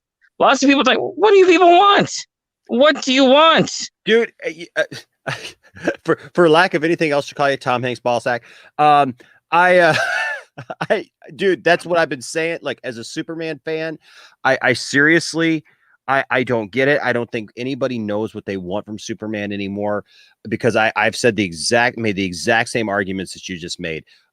Look, I respect Superman Returns now more just because I've met Brandon Routh. Because honestly, and there's probably times here on the channel where I've said it. I know there's times here on the channel where I've said it. And I've said it publicly, and I've gotten into discussions with people about it. I went to Superman Returns thinking, man, Superman's back. I'm going to see Superman. This is going to be awesome. I love Superman. And I went and I was like, what the heck am I watching? Like, it was slow paced. There was like no development whatsoever. And it's not Brandon Routh's fault. Brandon Routh actually was fine, but like, I don't understand the comparisons to Chris Reeves, because Christopher Reeve, if you watch any of those 4 Superman movies, no matter how cheesy Superman 4 is, he always has command of every scene that he's in. You know, he's standing up strong. He's got his chest out. He never comes across weak. Even when he loses powers, it's the most amazing thing in Superman 2, because when he loses his powers and he comes out and all of a sudden his chest is sunken in, because Christopher Reeve did a great job of showing the difference between when he was trying to portray that version of Clark, which I'm glad we're over now, of it just being the silly, goofy, kind of clowny, Clark Kent as being the mask and Superman being the real person. I'm so glad that now we have Clark being the real person, but I appreciate that time for what it was. But like the difference when you see him in Superman 2, when he reveals himself to Lois as being Superman at Niagara Falls, and he goes from like being slouched over to all of a sudden he takes a deep breath and he's just like, and his chest comes out and he's Superman. He's standing there in a cardigan and he's Superman, Exactly. But Brandon Routh, they gave him no dialogue. Every time Brandon is on the screen, they've put in somebody else or something else that's more interesting than Brandon or more powerful than Brandon. And it's not his fault. It's like, it's a poorly conceived movie. It's all over the place. It's trying to pay homage to the Richard Donner movie, and it doesn't even do a good job of that to me. And it is what it is. But I say all that. There are parts of that movie. 2 of my favorite Superman moments of all time are actually in that movie, Tom Hanks. One, the moment where he's floating above, Metropolis, and he's just listening. And he's just listening for people who need his help, and he's filtering out everything. That is the most Superman kind of moment that you'll ever see. Like that you see the weight of that he's having to make decisions about who does he save, who, what things can just, move on, what things need his intervention. Right. And then he hits that moment where he realized that car is going, amok. And he's like, okay, this is a job for Superman, basically, for lack of a better term. And he goes out and flies and does it. And then when he tells Lois, which is a continuation kind of that scene, when he takes Lois up and he's flying with Lois, and he says to her, he asks her what she hears. And up there in the clouds like that above the city, you don't hear all that stuff. You don't hear anything. She's like, I don't hear anything. And he says, I hear everything. I literally hear everything. And he says, you wrote that the world doesn't need a Superman, that the world doesn't need Superman. It doesn't need doesn't need a savior. Yet I hear the voices cry out every day. That is one of the most Superman things that ever. But like you said, Superman doesn't do anything in the movie. Like, you can't root for Superman because, my God, Superman comes back 5 years later and he's got a kid, but he can't even claim the kid because the kid has been raised by another man who, if Richard White was a total jerk, at least you could root for Superman to get back with his family. But Richard White is a great guy in the movie. That's being a good dad. He's being a good man to Lois. Like, he's more Superman than Superman in the movie. He literally puts his life at risk for Superman and everyone else, going back and flying his plane back into that nightmare, escape. And my gosh, I mean, and he has that moment where he's holding Lois, who's knocked out, and he's holding Jason as they're literally going under. And it's just like, man, every time I watch that scene like gets me right here, because I'm like, I can't imagine feeling more helpless than that scene right there. You can't do anything. And then Superman comes and saves him. But other than that, it was rough, man. That movie was rough. But And I always felt that way. And I saw that movie 5 times in the theater because I kept going. I even once in IMAX, and I took my buddy Rusty. We were best friends growing up, and I took him to go see it in IMAX. And we met up, and I wanted it to be better so bad. Like him and I were big Superman fans and stuff, and used to collect comics together and everything. And I wanted it to be so good, and it just wouldn't get good. And then I met Brandon, and Brandon talked about like what the movie meant to him, what the character of Superman meant to him, which was why I was so glad that he got to do a reprise of that and be the Kingdom Come Superman, because what they gave him in Crisis on Infinite Earths last year was so much better than what they gave him to work with in Superman Returns. But like you said, man, like when Superman Returns came out, because everybody was like, oh, we want, at the time, everybody was like, we want to challenge Superman. We want Superman who has to, go through some things and fight all stuff. And then they got that, and everybody was like, well, this sucks. This sucks. It's just trying to retread the same thing. Okay. And so then, like you said, we get Man of Steel, and literally everybody gripes and complains, saying that they wish that it was more like Superman Returns. I'm like, and I said this, dude, I've gotten so angry. There's videos here on the channel where I'm just like, I asked the exact same question you just asked. What do you want? What more could you possibly want? Like, exactly. Yeah. People can't make up your minds what you want from Superman. Man of Steel was so well-rounded and grounded and gave us such a great representation of who Clark was and is, and his journey to become Superman. And yet people harped on it, man. I mean, when it comes to the Superman movies, it's kind of like trying to date a girl in your 20s. The girl just doesn't know what she wants, man. This is it. You people don't know what you want from a Superman movie. And there's no communication. Exactly. Exactly. And then it just and then it just got worse at BVS. I'm probably one of the few supporters of that movie. I mean, honestly, one of my favorite scenes from BVS is the courthouse scene, where Superman walks in there and it's just quiet as hell, and then the whole suspense, with the whole jar, and then the bomb. It's just like, and then Superman's reaction after it. That was honestly, man, Zach. I don't know if you're watching this, but man, that was like a master class in terms of filmmaking. Excellent job. And the same thing with Watchmen, which a lot of people would say is probably one of the hardest, if not one of the most unadaptable, things to film. I thought, obviously, I mean, look, man, like probably for most of his career, Snyder has gone up against a lot of obstacles. You know what I mean? He's tackled things with huge fan bases, with a lot of scrutiny, Superman, Watchmen, even, Dawn of the Dead, which honestly was one of my favorite movies of all time. I effing love that movie. Mm-hmm. And honestly, this goes back to conviction, man. And this goes back to all of us, everybody in the chat, everybody. I just wanted to say this. We did a good job in terms of backing that man and his vision, because now in a couple of months, we're getting what we wanted, and Snyder is getting justice.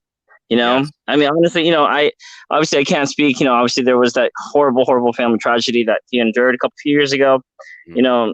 WB got rid of him. I mean, WB is so low that they use that as an excuse to try and say that Snyder stepped away.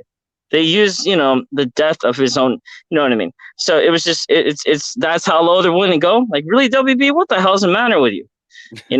But anyway, sorry, man, I don't want to get too heated up about that subject, but I will say that, man, because dude, you're making the same points that I am, man. Like, and that's why I think like we connect, brother. Because I'll tell you what, man, you got the same passion. You're getting passionate about the same moments and the same situations that I get passionate about, because I love the character.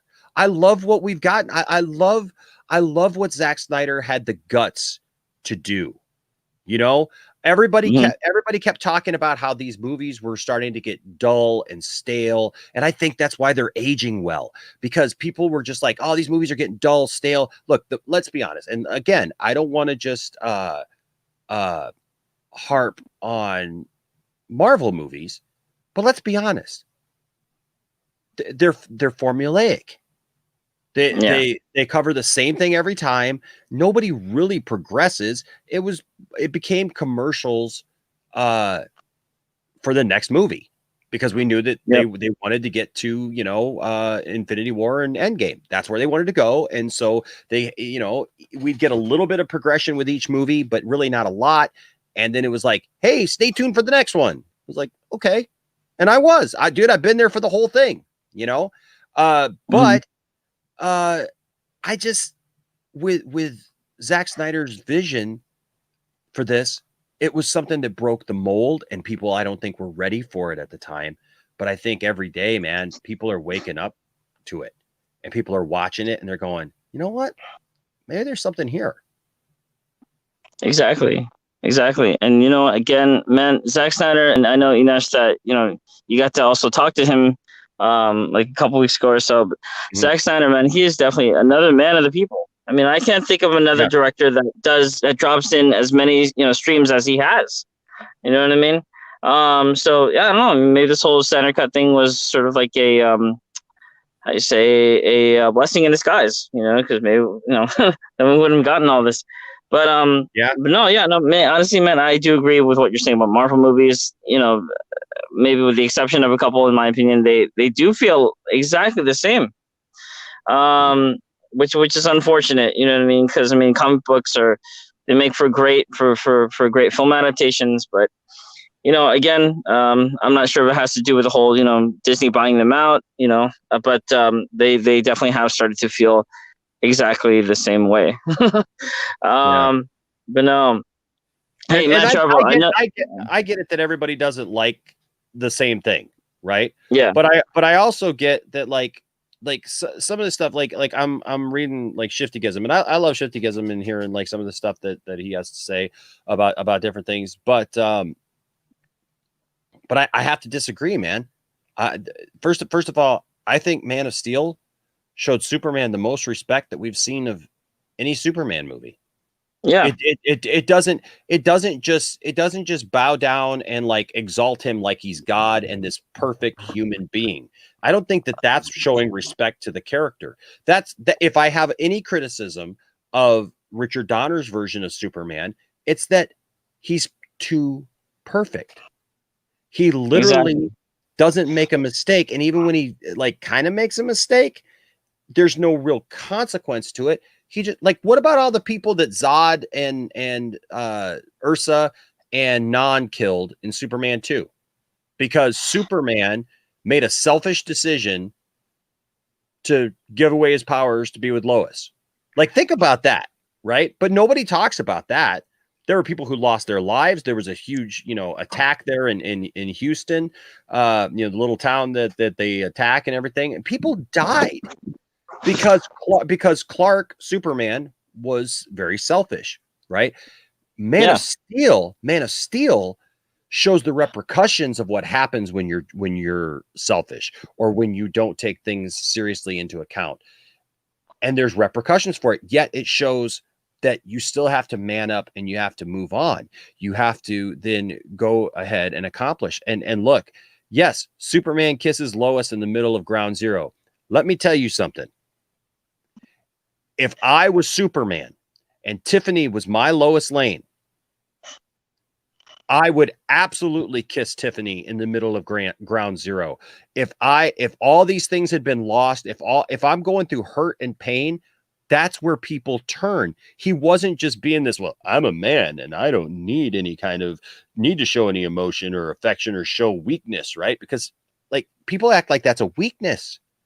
Like him doing that was not a weakness.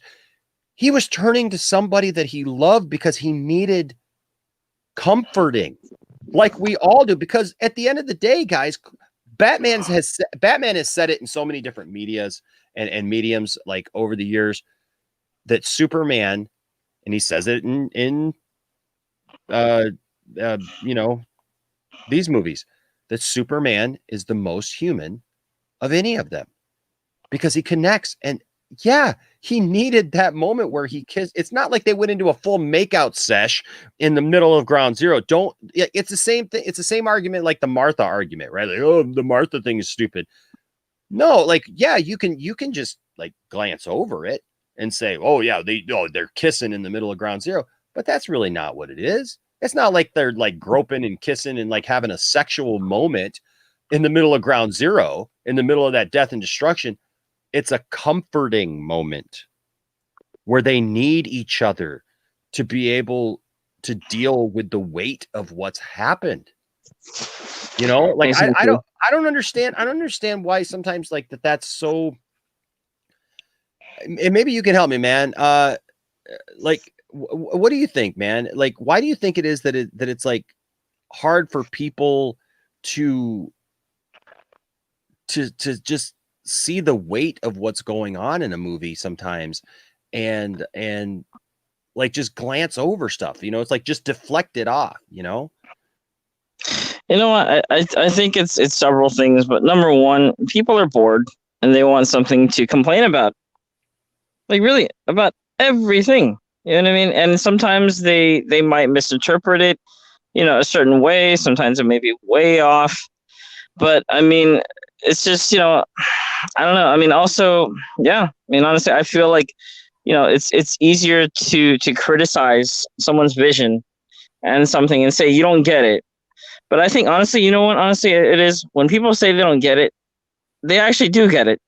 They just want something to talk about. They just want something to complain about because it's easier to say something negative about a film, especially about, you know, Snyder's Superman movies, than it is to say something positive or to ultimately, you know, because honestly, a lot of people also, they go to the movies for, this is going to sound controversial, I don't care. But, you know, I mean, yeah, people go to the movies for entertainment value.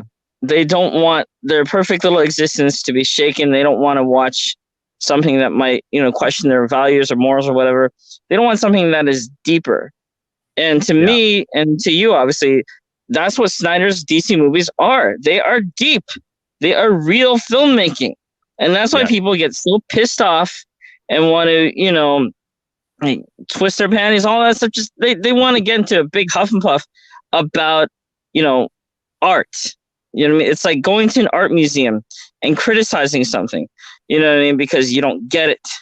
But you don't get it. Here's what I'm going to say about everybody who are haters of the whole Snyderverse. Okay, you don't get it. You know what I mean? Maybe because you don't appreciate art. You know what I mean? Art, because that's what those movies are. They're more than just comic book movies. You know what I mean? Like sometimes you have to like have a discussion about something before you're really able to appreciate it, you know, and appreciate what you're looking at.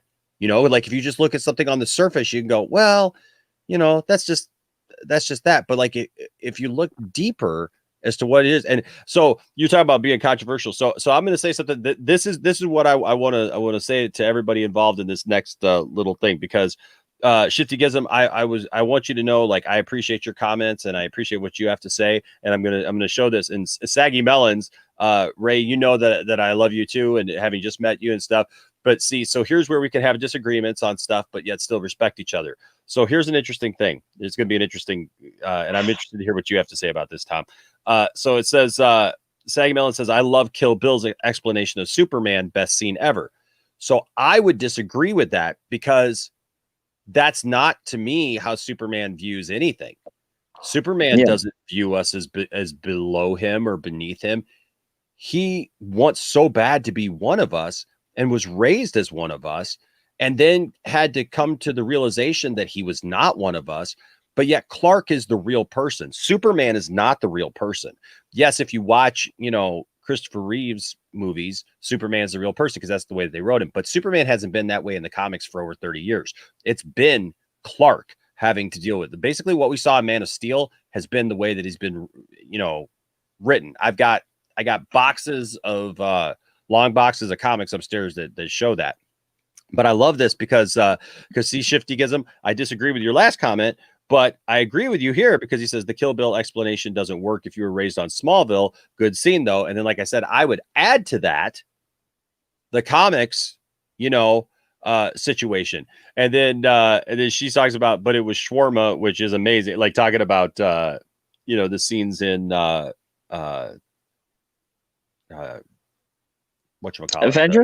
Avengers. Yeah. So I would say this, and I'd love to hear your take on this, because talking about kissing Lois in the midst of, ground zero in Man of Steel, yet all of the heroes in Avengers go out and are just hanging around eating shawarma. Now, is there anything wrong with eating shawarma? No. But you could make the exact same argument that literally thousands of people just died. The only difference is we don't see anybody suffer. We don't see any of that destruction. We literally just, we see spaceships crashing through buildings. You're going to tell me that they evacuated everybody just in time? Like, you know what I mean? People died. People literally died. And the Avengers are sitting around making jokes and eating shawarma. So like, what's more emotional? What's more riveting, and what's more grounded and serious? A whole team of superheroes going out for a snack after they fought a bunch of aliens and thousands of people died, or a man who up to like a couple of days before thought that he was human and found out, didn't really know where he came from. He knew he had superpowers, but he didn't know where he came from, didn't know anything about it. And then to find out that your people are here, the one chance that you have to know where you came from and everything, basically you have to destroy to be able to save the world that was your adoptive world. You go through all these emotions, thousands of people die. You had to literally kill the guy that was your one last connection to finding out possibly anything about your heritage. And there's the woman that you love, and you embrace her and you kiss her for that emotional support. What's more powerful? Man of Steel. Yeah, right.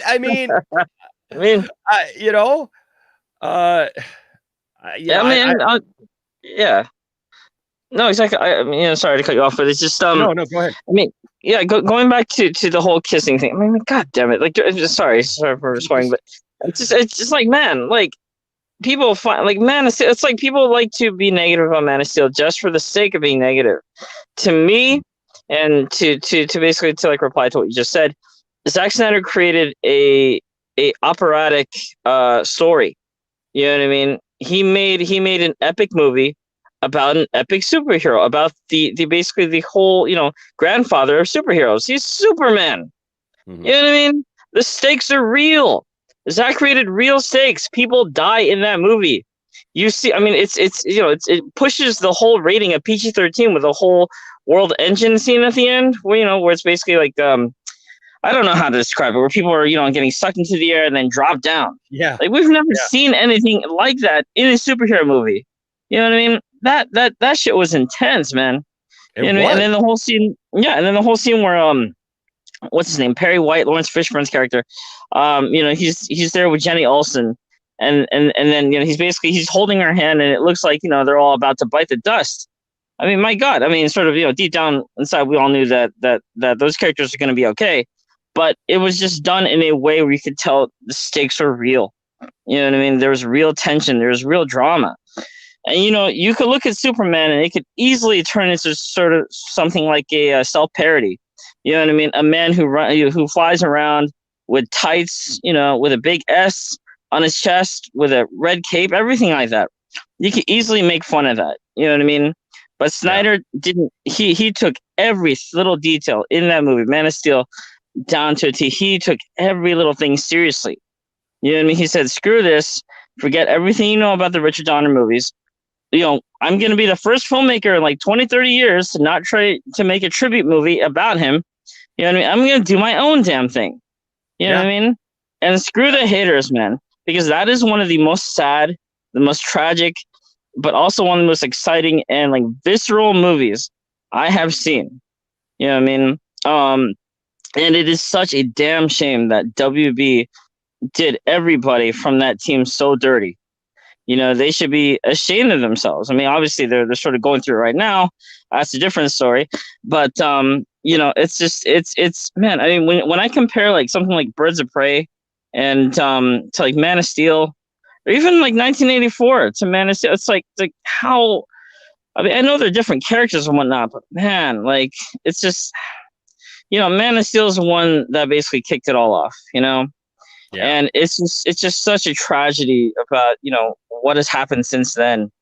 I don't feel to counter everyone's arguments, I don't feel, or some people's arguments, I don't feel disrespect to the character at all.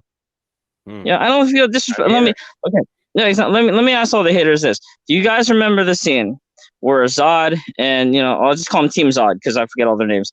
But Team Zod is there at the farm, and Zod or whoever it is grabs Martha by her neck. He lifts her up and he's choking the life out of this woman. Superman comes in at the right moment. He basically saves Martha. He punches he basically punches the living shit out of Zod or whoever did it. And he says, "You think you can talk that way to my mother?"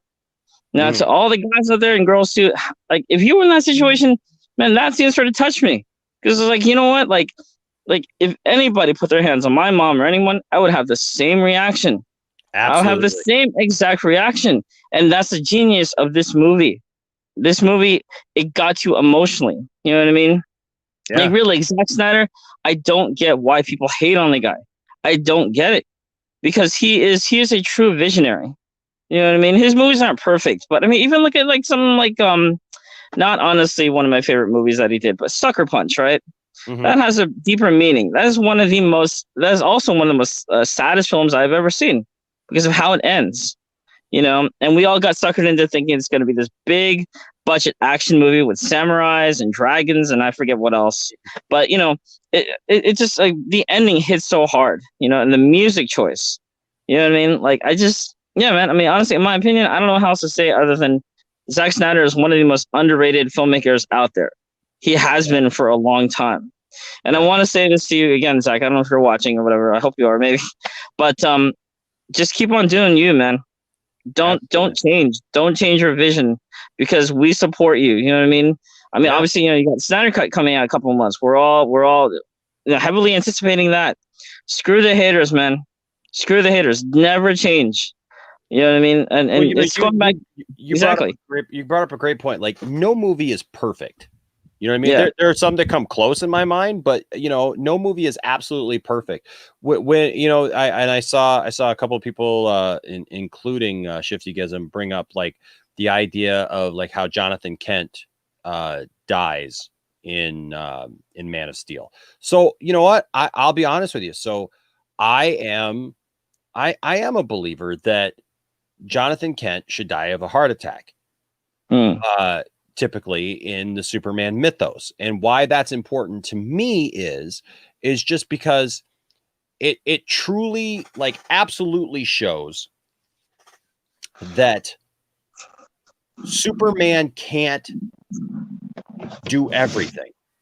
You know what I mean? There are things that are out of his control, that are out of his power. Now, I've heard people argue that in Man of Steel, that one of the things that it shows is like he has the power to do something about his dad dying, yet he respects his dad enough to not do it. And I'm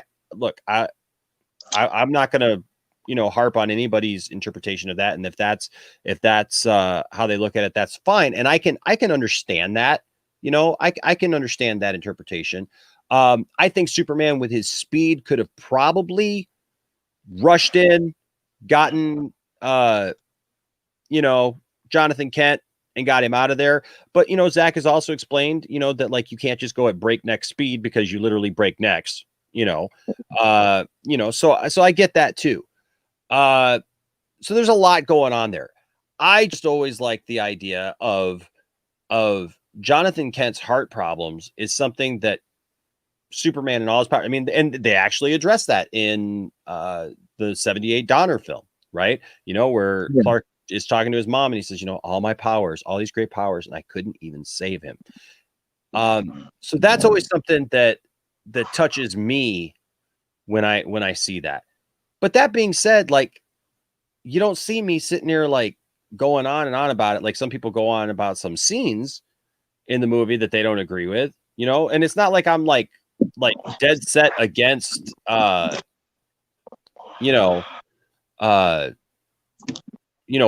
happened. It's just different for me.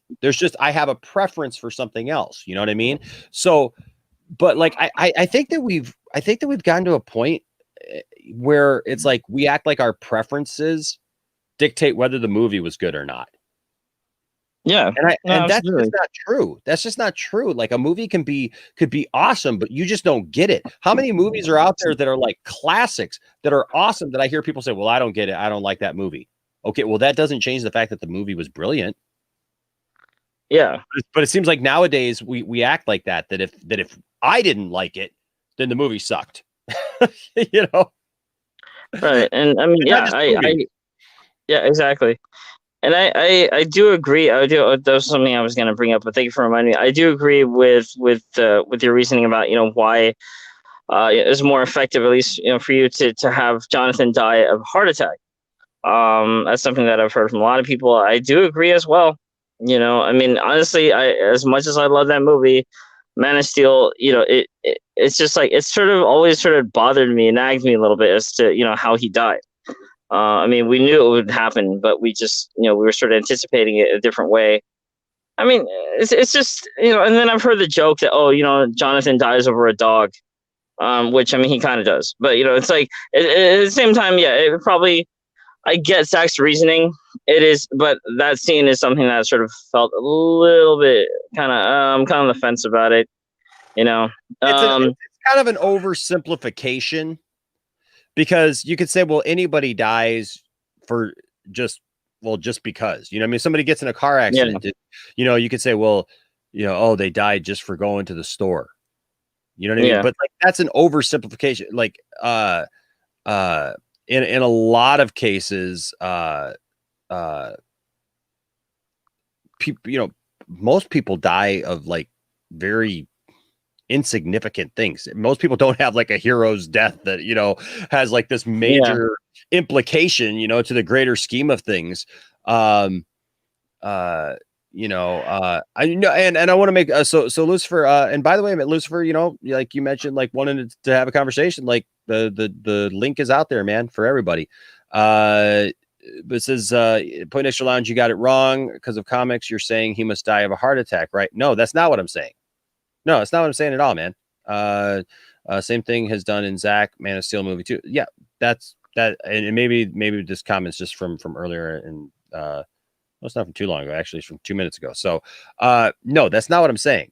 I'm saying that for me, it's more meaningful when I watch Jonathan go through that kind of death as opposed to just a random thing, or like because like Clark didn't save him in Man of Steel. But it doesn't mean that it takes away from the weight of what actually happens in Man of Steel, because I get what happens in Man of Steel, where Clark is challenged by his dad because he respects his dad so much, and even says so much in the next movie that his dad died for a reason.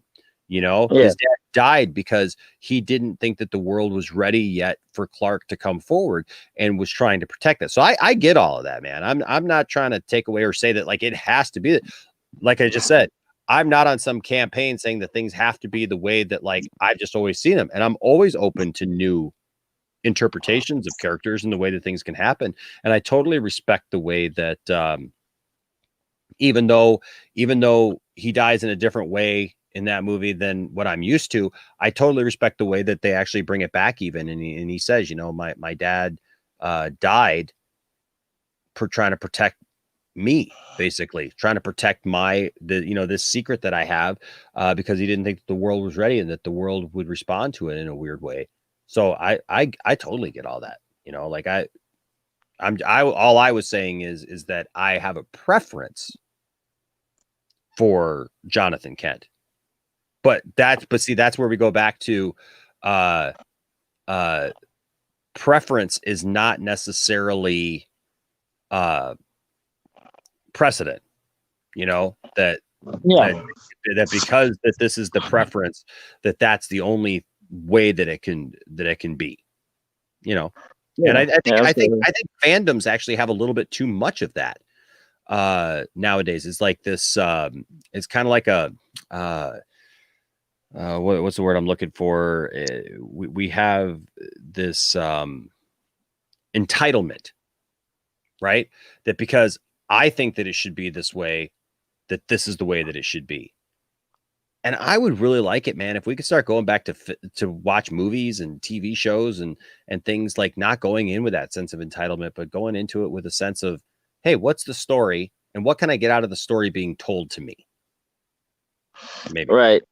Yeah. You know? No, absolutely. I completely agree. I mean, on the one hand, fandoms do amazing, incredible things like, helping the Snyder Cut come to fruition. And then on the other hand, you have, what you just described. It's just people just sort of just stuck in their ways, just they have like tunnel vision and they're just refusing to budge. And it can become so negative and so toxic that, obviously we've seen instances of like that where it comes to movies like Star Wars, especially like Star Wars. I honestly really can't think of a more toxic fandom at times, than Star Wars. But yeah, speaking on that one, by the way, I support Star Wars theory. That was messed up what happened to him.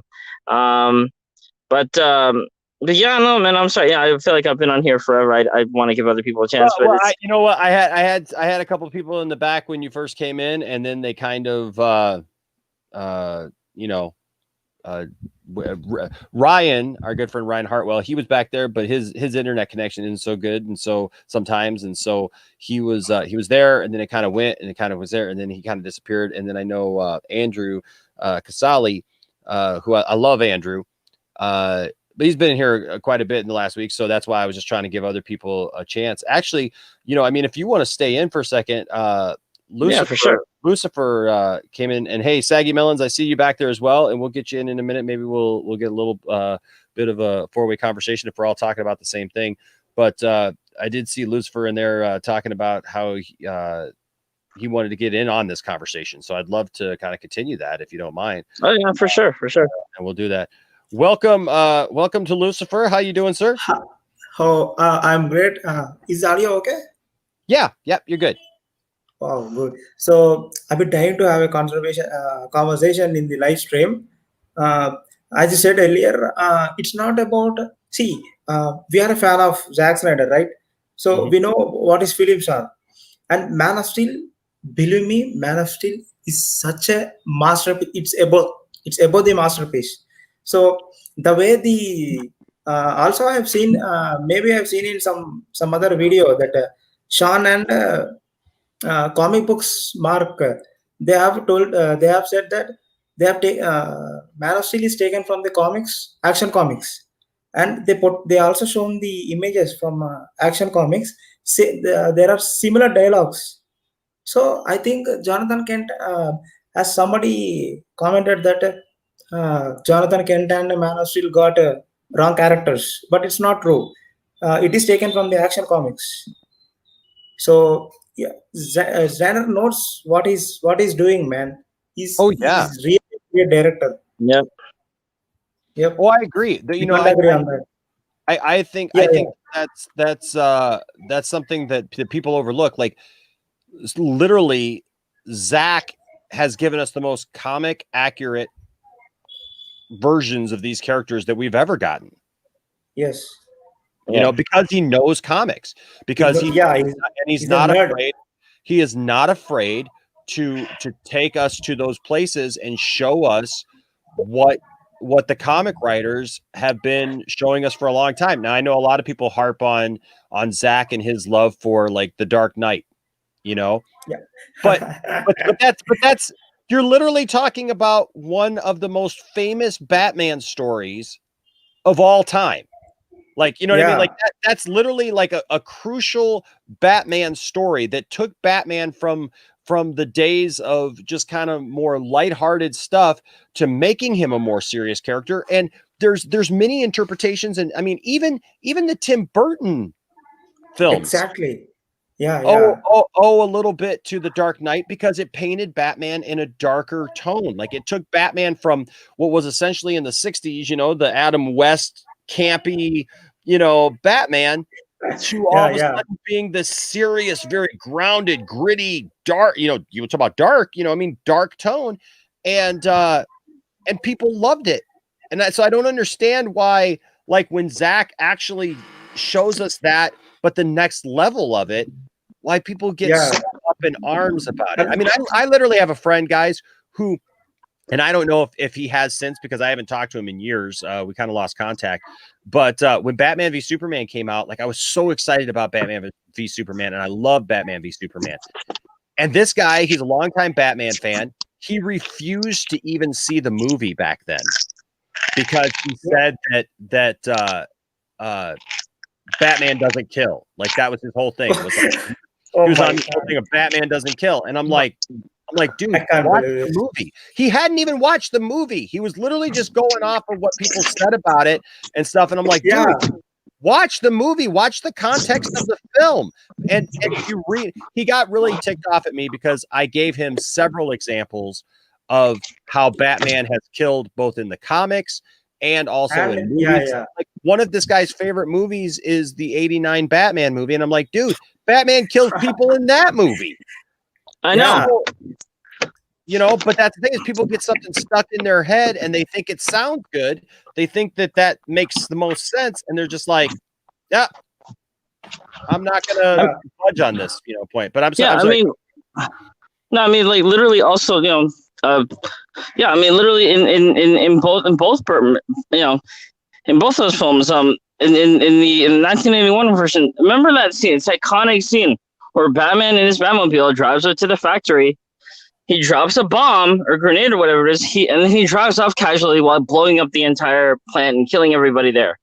Nobody remembers that. And then the second one, like you were saying the other day, it's like he kills a fat clown by I forget exactly how, but he takes like a stick of dynamite or bomb or whatever. He drops it down his pants. He kicks him down a hole. He smiles about it and he casually walks away. Batman has killed. He literally smiles. He literally has a huge grin on his face when he blows up somebody. Yeah, when he blows the shit. Exactly. Zach said that he's fucking down the road. Like, man, look around you. Where the world is. This world isn't a nostalgic comics like in olden comics where Batman doesn't kill, Superman always smiles, and say what you want, but Zach is fucking down the road, man. He literally is the future director. We have to give a Zach title that Zach is future director or something like that. It's good stuff. Yeah, Zach has definitely proven himself time again with this stuff, man. Yeah. He knows and what he's doing. Yeah, and also James Cameron praised him with his visionary effects. Yeah, not a lot of directors get these kind of praises from many great directors, and also he's fucking underrated, man. Zach is totally underrated. You have to see it. Exactly. Yeah, I mean, exactly. And you notice you didn't see any of these people complaining when Batman lets Ra's. I know people are talking about like Batman and Ra's al Ghul in the comics, but like, what about even in Batman Begins when he's all like, I don't have to. What he says, I don't have to kill you, but I don't have to save you either. Like, so you're killing him by not saving him. By not saving him, yeah, exactly. Not saving what? Like exactly. I remember watching that even then, and I think Batman Begins is a fabulous film, but like I was like, it's the same thing. If you know you can save somebody, can you imagine Superman saying that to somebody? like the hell that would come down from fans if all of a sudden Superman was like, yeah, well, I don't have to. I don't have to kill you, but I don't have to save you either. Like, whatever. Yeah. That's something that like is straight out of Superman 3, where after he got the tainted kryptonite and he turns into the evil version of Superman, for God's sake, Like, geez. I mean, it's DC, bro. It's also DC. People love to hate DC, but anytime a Marvel movie comes around, they can't stop quoting it. There's like 1,000 memes. Oh, they made this change to this character? What happened? Who's this character now? Oh, it's like the greatest thing ever. DC. Superman snaps out neck. Oh my God, what the hell? Oh man, boycott DC. Boycott DC. Shut up. Shut up. Shut up. Go back, watch your kiddie movies from Marvel. DC is for grown-ups. See, I want to take a moment here and say, see, this is really ongoing debate, man. Like Marvel versus DC, In sort of characters, it's okay. Like Superman versus Hulk. If you are making conversation between characters, like who is powerful, it's okay. But these people, I don't know who these people are. They go in some videos, in comments, they go like, "Oh, Marvel has this, Marvel." Even Thanos versus Darkseid. Everybody, every DC buddy knows Darkseid wins. Even then, these I don't know where they come from. They say, "Oh, Thanos win, Thanos." Oh man, what are you talking about, man? Yes, yes. See, this guy right here, like it's not even a competition between him and Thanos. Thanos wants to go farm somewhere. This guy wants to rule the entire freaking universe. And will literally kill anybody who gets in his way. Thanos is just like, I don't like that there's poverty and hurting people in the world, and so I'm going to wipe out half of them because there's overpopulation. This guy is like, I want everyone dead or serving me. Yes, this exactly There's a huge difference there. You know, Thanos is like, I got to get a glove to do my dirty work. He's like, I got some eye beams that'll melt you where you stand. How you like that? Exactly, man. And also in our previous conversation that Marvel after Marvel Avengers saving the world, eating in a restaurant, eating something like literally, man. Where is the consequence? Zach in I don't know, in BVS or Man of Steel explanation, he said that I don't want these fantasies. I want superheroes to destroy everything. I want that reality. Yeah. Marvel doesn't have reality. Even they show that big huge spaceships, coming from building. That they didn't even show some people getting hurt or there is no consequence, man. How can you be a superhero? It's not. See, if I saw somebody mention like the superheroes got to eat too. I get that, but why is that a scene? Yeah. Like where that's the epilogue. That's the epilogue to thousands of people dying. Is we got to eat. Exactly. And also we didn't get to see like saving them. They just destroy the spaceship kind of thing. We didn't get to see they saving them, and after everything complete, they fucking eat. I mean, what are we seeing here? Yeah, I totally agree. Hey, so this is a great conversation. I actually do want to add. Thank you, man. I want to add Saggy Melons in here. What's up? Welcome to the show for the first time. I love the fact that all three of you, this is your first time here. This is the first time, yeah. And also on the show. Yeah, if you forgot, I am the. Oh, sorry. Please go on. No, you go. I'm sorry. No, I just have to say that if Poindexter Lounge forgot, I am the all of the existence shall be mine from the previous, if you remember. Okay. Yeah. So I've changed. I've been reading lately. I completed the comics. Superman Darkseid. Awesome, man. Thank you for that. I still thank you for that. And I've been reading Lucifer comics, so I changed my name. That's all I want to say. Now go on, please carry on. I will say this. And I'll pose this question to you guys and what you guys think of this comment, because Shifty gives him, as much as I respect you, man. It says a real superhero wouldn't let thousands die. But a superhero can't control everything. They can't save everybody, and that's the sad part of being a hero, is you want to save everybody, but you can't. Exactly. It doesn't matter who you are, what superpower you have. You can't, unless you have the ability to be everywhere at once. You can't do it. Yeah. Hey, Shifty-gism, let me ask you this, man. Iron Man, would you say the same thing about Iron Man or Captain America or Black Widow?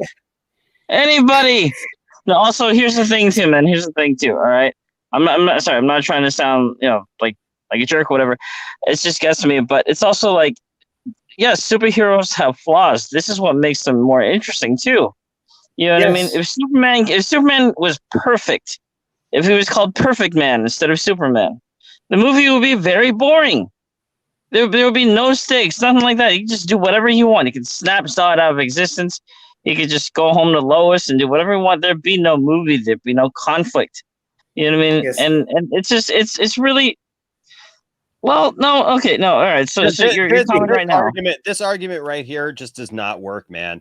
Shifty Yes, business. I'm yes. sorry, this argument does not work. He says here, but you How try to take for all of those listening to our find out podcast, which by the way, ladies and gentlemen, you can find the Poindexter Lounge via podcast on all major sites and things like that. Wherever you get your podcast, we are there under Poindexter Lounge. So for all of you who are listening via podcast, the question has been posted in the chat that says, but you try to take the fight outside the highly populated areas. what? That's No. just not an argument. You cannot guarantee No. that you're going to be able to do that. The Avengers don't do that in the first Avengers movie. They're literally fighting all the aliens in the middle of New York City while those ships are literally crashing into buildings, killing thousands of people. Sure, they're saving who they can, one person at a time. But what about the thousands that are dying all around them? Like, and you can't say Superman is one person. And it's brought up here by somebody by Bobby Wood Hogan. Which he says here, he says he was inexperienced and he outs the experience he gets in Man of Steel to use in Batman v Superman when he takes Doomsday to the sky. Exactly. You know what? And let me not just say that. Let me spell it out here. Exactly. Like that's we see a Superman in Zach's interpretations. We see a Superman who learns from his mistakes. Okay. Yes. And the thing is that you also have to remember that at that point, Zod and the other Kryptonians, they are there for the world engine. Like they're not going to leave. They're fucking changing our Earth. Leave. Yeah, they're terraforming the Earth, man. Like, what are we talking about? They're fucking destroying the Earth, and they're building their planet on our planet. Yeah, they're not just going to go. They're not just going to go. Like, it literally, if Superman had left and tried to get them away from there, from Earth, they would not have followed because they were on a mission. They were trying to accomplish something right there. They wouldn't have just and you. I'm sorry. It's just not an argument for me because you cannot guarantee that. You can't tell me that that they can just lure them away. When Superman takes on Doomsday, that's one person. That's one villain. That's one thing. And so he's able to do something more about that. But when you're talking about multiple people and multiple ships and multiple situations and everything, Superman's one guy. The Avengers didn't do it, and the Avengers were all the eating Avengers. Pizza and eating something after these dramatic incidents, man. I mean, wow. And people are still talking about Superman can't save that, Superman can't save this, and Superman can't do this. Like, what are we talking? Well, here's the issue because there's a lot of things you guys said, so it's kind of hard to kind of keep up. But the thing that I wanted to say in regards to what you guys are talking about is that you guys have to understand that DC has been making live action adaptations. First of all, a lot longer than Marvel really has. What did they have back then? Like Spider-Man, and then they started dipping their toes with X-Men, and then they started doing Fantastic Four. And we didn't know much unless you read the comics. A lot of people didn't know about Iron Man or the Avengers that much. And then they started making the Avengers, and everyone was like, "Holy crap, this is great!" So when people are like, "Oh well, why does everyone love Marvel and hate DC?" It's like, well, DC's been doing it for so long that people got kind of just dry. And it got dry, and people were wanting something new. They wanted a new superhero, a new storyline, new characters. Because how much could they do? Batman, Superman, Wonder Woman.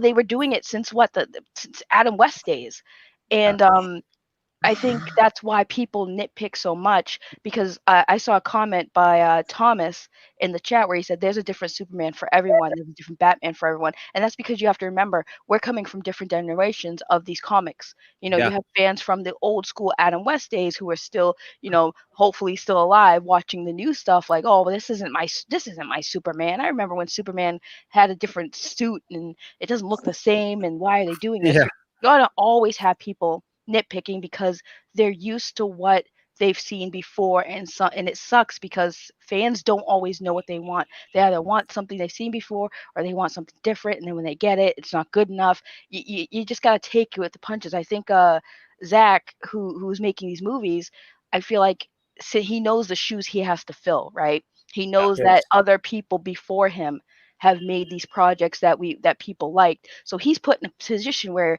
he doesn't want to do something that's been done he wants to be Yeah. himself. He wants to put his twist on it, put a little salt in there, seasoning, and not everyone's gonna like it. And he knows that going into any project. Any smart person who's directing a movie, producing a movie, they already know this going into it. If it's been done before and they're making another version of it, they already know what they're getting themselves into. So I think when people say, "Oh, these haters," it's like they don't care. They don't care the way they're putting out their version of their story that they want to tell about these characters that exist, right? Yeah. Yes. Yeah.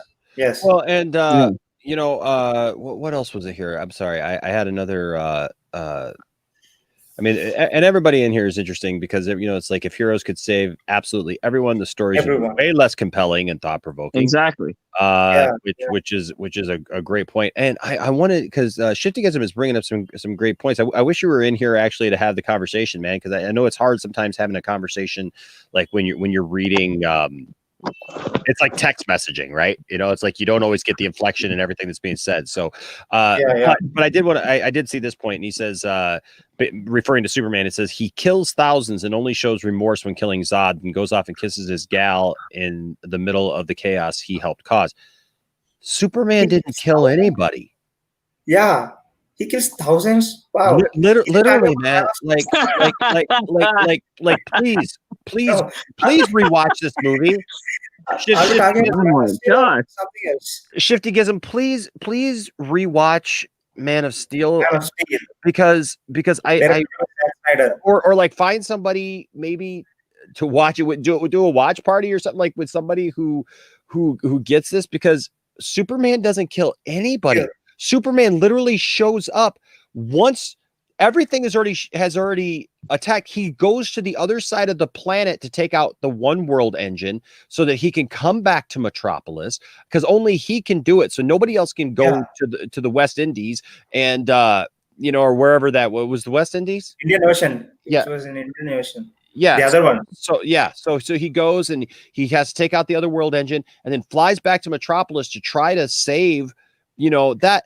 In that time, people have already been killed. It was brought up like that the pulse thing is like, taking people up at the air, gravity, slamming them back down and stuff like that. Like and then he has to fight a guy who they are in the middle of a city, because you can't just how do you just take a guy away who's like hell-bent on destruction? It just doesn't he doesn't kill anybody. Superman doesn't kill anybody. And then I want to there was another it's this one right here. It's a total argument. It was just for cool points and destruction. Zach wanted a rock star, not a superhero. If Zach wanted a rock star, he would have depicted Superman as having made no mistakes and just being a super cool guy. The whole point is that he's a superhero, not because he's super cool and can just do anything, but because he has challenges and he makes mistakes. He's not a rock star in the movie. If anything, he's the exact opposite, because Superman makes mistakes. It's literally his first day on the job. It is the first film. Yeah, exactly. See, Superman. Yeah, go on. Well, I was gonna say, here's my issue with what Shifty's saying is like, why does it matter that he's showing remorse to someone he has a history with that he has to kill, right? Mm-hmm. And granted, yes, he might have unintentionally harmed a lot of human people during the fight. Unintentionally. He doesn't even know, he probably didn't even know at that point that anyone else got hurt, right? So at this moment, his main focus is to stop the danger that is going to probably do a lot more damage. It's somebody he has history with, so when he kills them, he shows remorse because he's sad that it came to this, and then having a relief moment where he found love, and after he won the battle, having that moment to embrace someone that was trying to protect, somebody he knows, somebody he met and had a bond with, where he needs somebody to console him after he had to do what he had to do. So I don't see what the problem is with what you're saying, because it's just like, it's showing that even with great superpowers, Superman is basically a god on Earth. basically. Yeah. But he is still flawed. Like everyone's saying, he's flawed. It shows he has humanity. It shows that he's a human. He's capable of making mistakes. It makes him more of a relatable character, not this just overpowered god that can do everything. Because why would you want to watch that? If like, why? Who would want to watch a movie where the person is not relatable and can just do everything? The movie would end. Why would you want? Excuse. I'm sorry. I don't mean to interrupt you. I just want to say I do know who would want to watch those kinds of movies. Anyone who likes Iron Man, because that's what Iron Man has been for the past 10 years. He just becomes more powerful, more I don't know what's the word I'm searching for. More powerful, unstoppable, invincible. He has a solution for everything. Yeah. But guess what?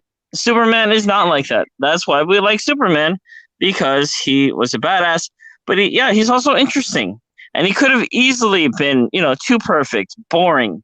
But that's just also the beauty of Zack Snyder, is that he's good at the whole Superman characterization. You know what I mean? He makes him more relatable and makes him, with more depth. And as far as like shit he gives him, first of all, that's hilarious. He didn't kill thousands. He did it. Why do people keep saying that? I mean, what? Like, okay, so you're basically telling me that Superman was there, perched up somewhere on like one of those big ass towers, and just like eye beaming the shit out of thousands of people? No, he's not a mass murderer. He doesn't kill anybody in that movie. Might be collateral damage, but it's not like he was going up to people and personally like snapping their necks. Right, Just lobotomy for you. Lobotomy for you. You're all getting lobotomized. Exactly. Yeah, and also people have to understand, this is the first Superman film. This is the first time when Superman introduced to the humanity, right? So there may be, since there is a destruction in Man of Steel, like Superman versus Zod, there is a destruction. This leads to Batman versus Superman, right? People also understand this. If there is no destruction, if there is no causality between Superman and Zod, if Superman takes Zod up in the sky, and if they have fight in space, then where is the point of having BVS? How could we get BVS? So since Batman is around in the metropolis area, hence the destructions have occurred. People also should understand this. And he's saying Tom Welling's Superman is relatable. Tom Welling's Superman was relatable because he was a teenager. Exactly. You know what I mean? He was a teenager. The point of Smallville was to watch Superman grow up into a man. He was a boy. The point was to watch him grow into a man. And on top of that, it was a TV series. So you had more time to tell that story than you could in a movie. In a 2-hour movie, you had like a whole year, seasons after seasons of Tom Welling's Superman development. Yeah. So it's not the same when you're trying to do a movie and try to tell a similar story of Superman's growth, but not have all that time to show him become the man he's supposed to be. He started off as a man. He was a man. And he still has things to learn. Again, makes him a relatable character. No matter how old he gets, he still has things to learn. Very, very, very good points. And I think this is a good point here by Rush. It says, look, it's not WWE wrestling. Right. It's not, hey, we're going to go to this point in the fight, and then I'm going to take you outside the ring and we can go take the fight someplace else, and whatnot. Like, and shit together. I don't think you're necessarily being a troll. I know that you're just, yes, we are just having a conversation, giving your own thoughts and points of view, and that's why it's respected. We're just answering because we're in here, and you're not here to do that, but you're giving your points of views in the chat, and so I appreciate that. But here's the difference, man. So he and Zod killed thousands in their brawl in Metropolis. No, here's the difference, man. Defending the city, there is always a chance for collateral damage. Like, look at it, dude. Everybody goes back to like Superman the animated series and Justice League and stuff because they love all that. How much collateral damage is seen in that show, in those cartoons over the years that those were on the air? Like, literally, he's always going through a building. He's always like smashing through something and destroying something. It's not him, though, that's doing it. He doesn't kill thousands of people in their brawl. I think that's just a really really kind of skewed way of looking at it, that it's like, okay, so if I go to save somebody and I go to help somebody, but somebody else, gets hurt in the process, did I cause that? Yeah, Like if so what's the alternative? Superman does nothing and everybody dies. No, Superman yeah, tells Zod, "Hey, dude, like, can we just go you know, outside so nobody gets yeah, hurt?" Like, and that's Yeah, we can like in a polite way, exactly. right? Like, hey Zod, I know you're trying to terraform And the entire world and you're in trying to kill everyone.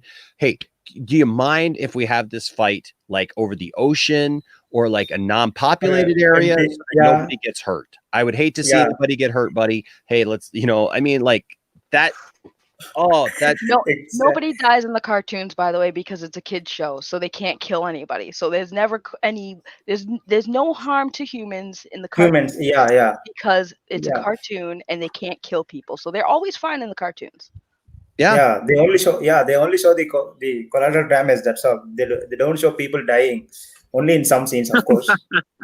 Yeah. Let's see. OG Steppenwolf here says people have a problem when they see the humanity on Superman. They want that 1960s cat savior, a happy robot. Yeah, I'll be yeah, forever in debt with Zach for creating an amazing and realistic soups. I'm right there with you. I'm right there with exactly. you because that's man, I just don't I don't understand how we can get from uh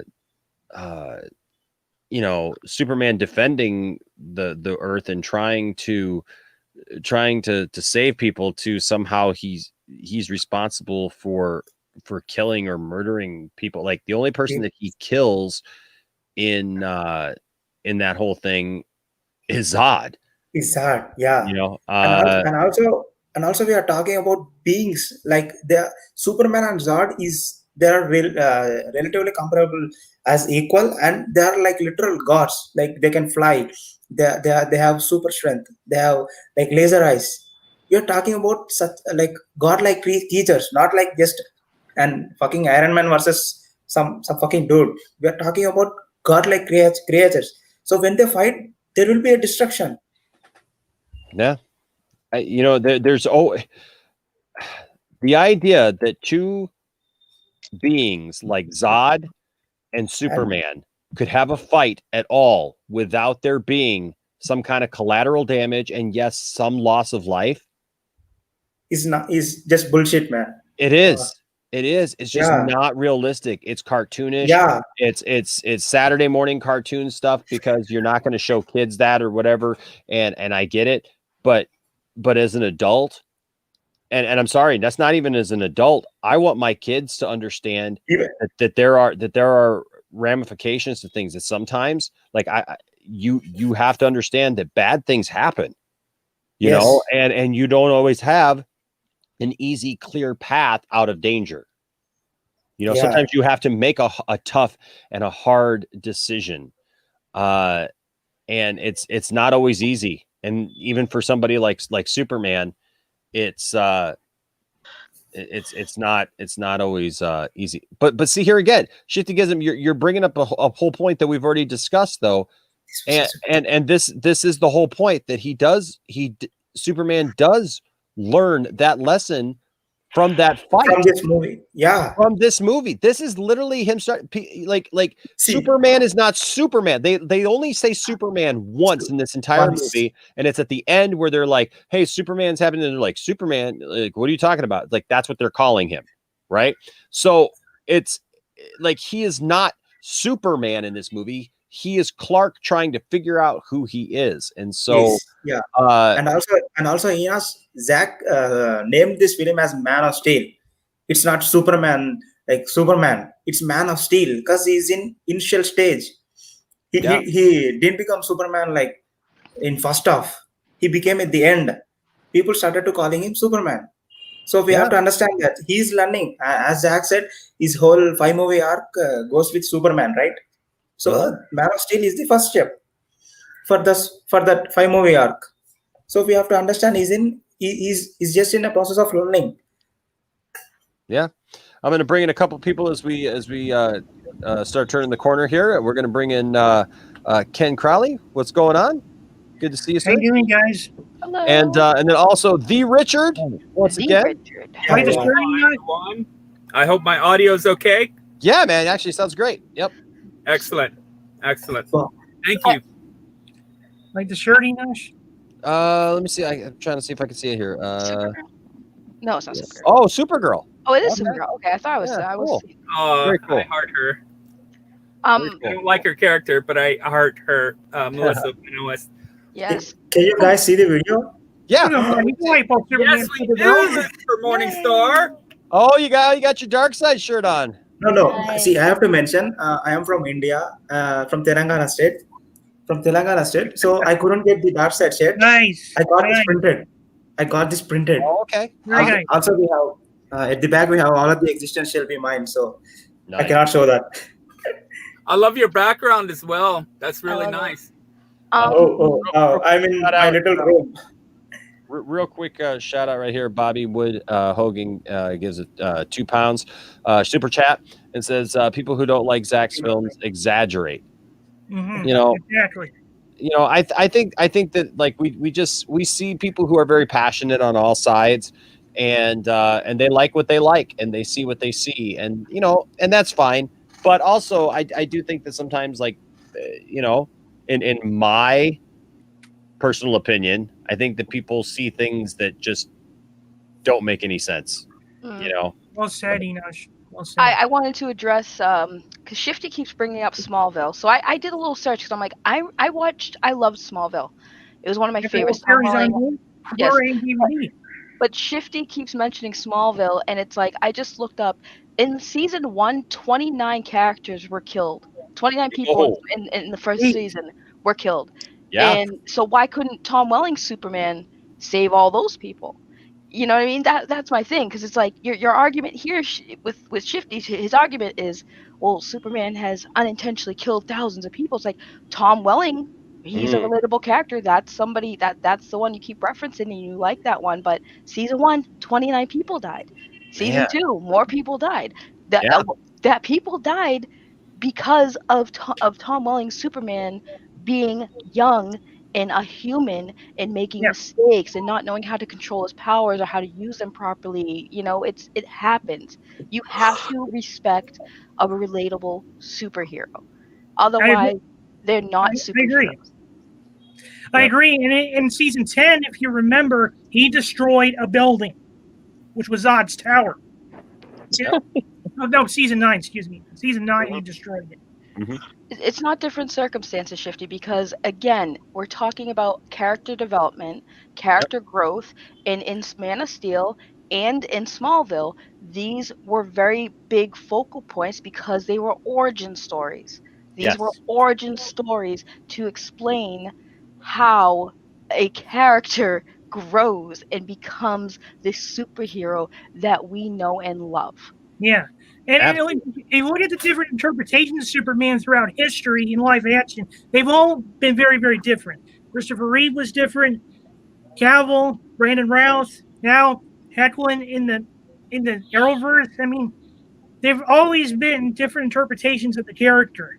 It's just the way that it's written sometimes. Yep. And look, even in Superman 2. Superman flat out kills Zod, Non, and Ursa. Yeah, right star. And before I get into that, Ryan Hartwell with the $5 super chat. Thank you, buddy. Appreciate you, man, for sure. Says, have you ever heard of the show My Hero Academia? I have. I'm a little I'm not a big. I'll be honest with you. I'm not a big anime guy, right? Like, I'm just not. I am. The only anime I know of. I'm always will. I've definitely heard of My Hero Academia. I hear it's very popular. It's very popular. It's very popular. And so, I've actually, because I'm not against anime. I have a hard time finding ones that I connect with, I got you, Josh. And so I've actually thought of checking out My Hero Academia, and actually it's like on a list of things that I do want to check out because I know that it does have a big fan base and that a lot of people love it. It's Harry Potter, but Yeah. for heroes. I'll Speaking of just say that. Superman, best book of 2020, Superman Smashes the Klan. Oh, yeah. What's that? Superman smashes the Klan. Yep. Oh, Ji Hoon Yang. It's based on I think the old Superman radio shows from the 40s. wow. Yeah. Okay. So I want to address this point because so either so Shifty gives him, he does kill them because that is how the movie ended. Like, I know that there's the Richard Donner cut, but look, as much as I love the fact and I understand the fact of why Richard Donner was let go, and I disagree with it, the Richard Donner / Richard Lester version is the version of the movie. That was the theatrical version of the movie. That was what everyone has accepted. And I'll be honest with you, that's the superior film. I don't agree that the Donner cut is any better because I don't.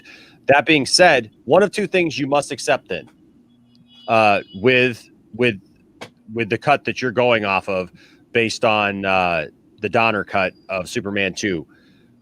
Either the original theatrical cut is truth and Superman flat out murders them because he not only takes away their powers, but once they're depowered, he doesn't even fight an empowered Zod, Non, and Ursa because he couldn't fight them and actually take them down because he tried that in Metropolis and it didn't work. And so literally they took Lois, they go back to the Fortress of Solitude. He tricks them by getting into the chamber, turns it around on them. And by the way, how about this? Absolutely no explanation for how he turned it back on them instead of losing his powers in the crystal chamber. Right? Right. Earlier when he did it, and here's another question. How does he even do that? It all got blown up, remember? Right? So, okay. So he somehow reverses it. No setup, no explanation of how he reverses it on everybody else. But you know what? I suspend my disbelief because I love Superman 2. It's one of my favorite movies of all time. But the thing is then once he depowers them, what's he do? He literally goes to Zod, crushes the hand of somebody basically who is absolutely defenseless. Superman has all of his powers. He is absolutely Superman. Zod has no powers, is essentially just a regular human being, and Superman goes to him, crushes his hand. Like literally you hear all the bones crush into a million pieces. And it's fun, and it puts a big smile on my face because Zod gets his comeuppance, right? But then he picks Zod up, throws him against the ice shelf, and Zod falls and disappears into a chasm. Then Superman is accessory to murder as Lois realizes that Ursa has no powers and turns around, punches Ursa in the face, dropping her into an icy chasm where we have no idea where it lands and where it goes. But look, icy chasms in the polar regions, those are pretty long drops. They're pretty dangerous environments. Okay, so drops her down into a cloudy environment that we don't see what happens to her. And then Non is just an idiot. So Non tries to fly and falls into the thing himself, okay, and perishes. So according to the theatrical version, they're all dead. According to the Donner cut, they somehow survive and they're taken off to prison. So let me point this to you.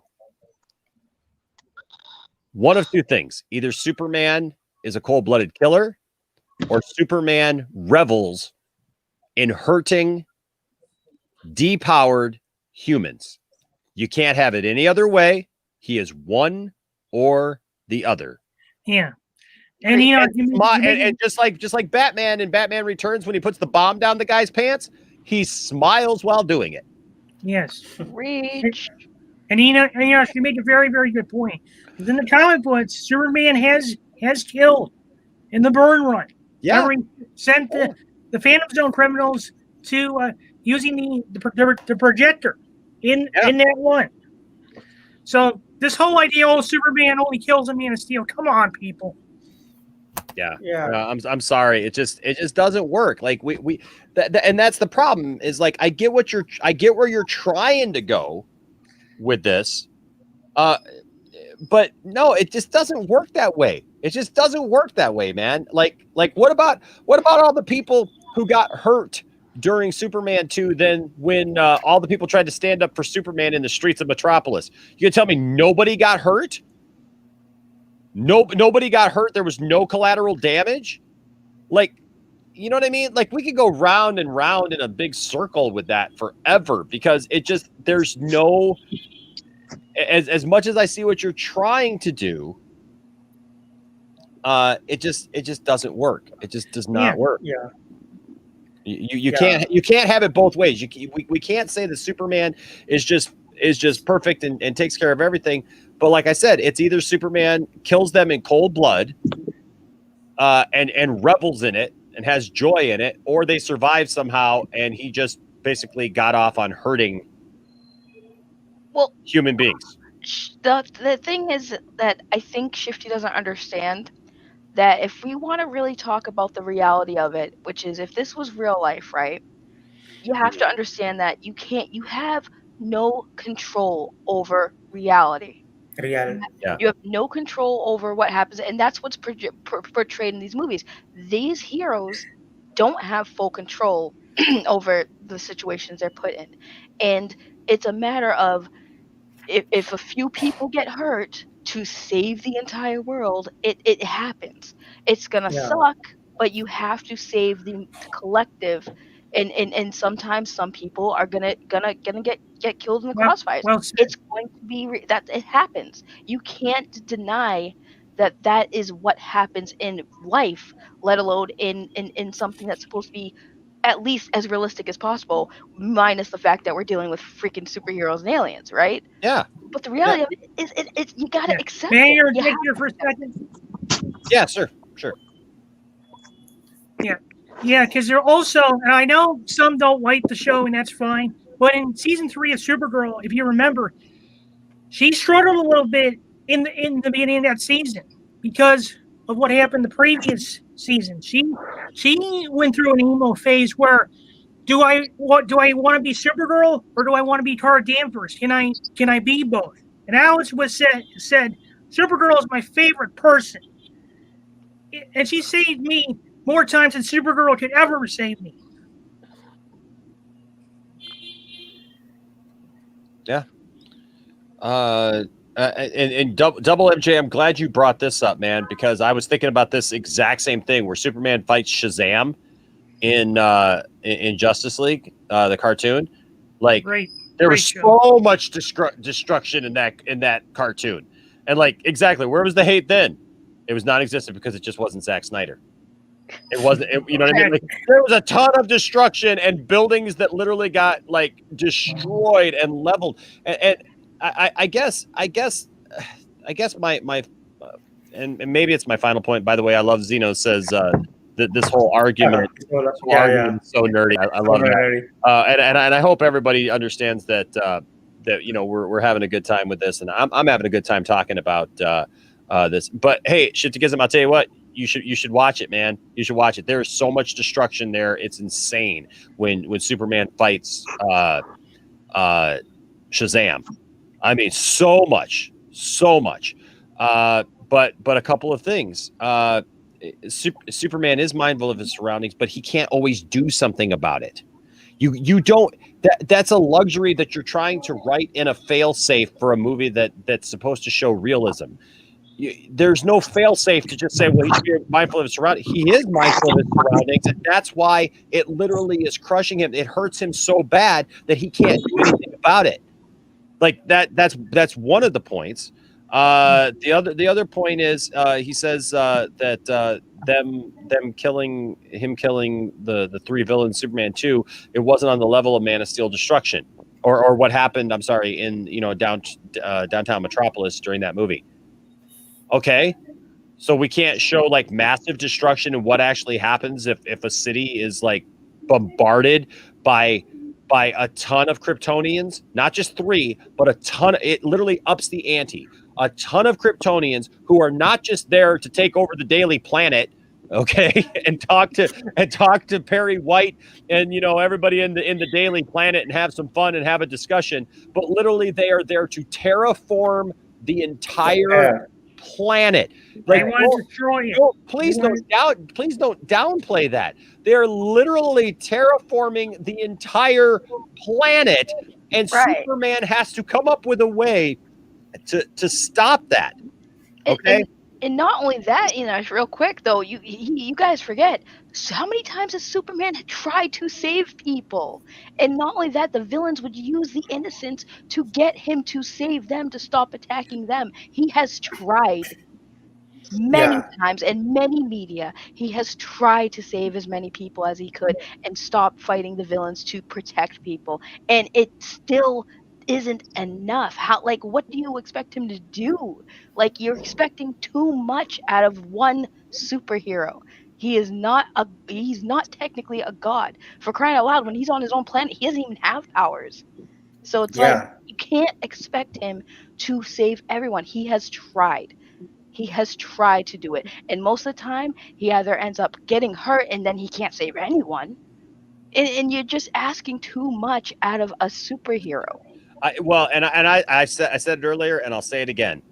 And shit against them. I don't know if you have a significant other, or whatever. But look, my wife, if I had to go through a traumatic experience of having to kill someone to save other people, I would be so dramatically disrupted, just like Superman is when he lets out that scream, that yes, I am going to go hug, embrace, kiss my wife, and try to find some resolve in that moment. Like, please, God, comfort me.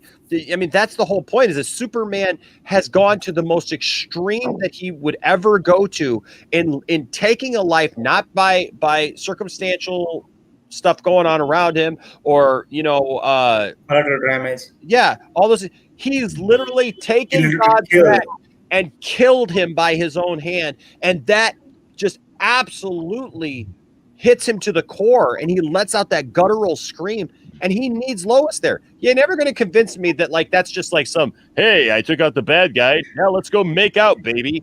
That's not what that is at all. Yeah, exactly.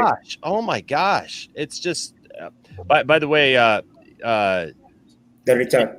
The Richard is I love it. Oh, we got the role-playing game. Oh, I thought it might have been the comic. That's awesome. Yeah, I wanted to bring this up because I've not fully read it, though it does break down a lot of the elements of the Clark Kent that we knew in Smallville.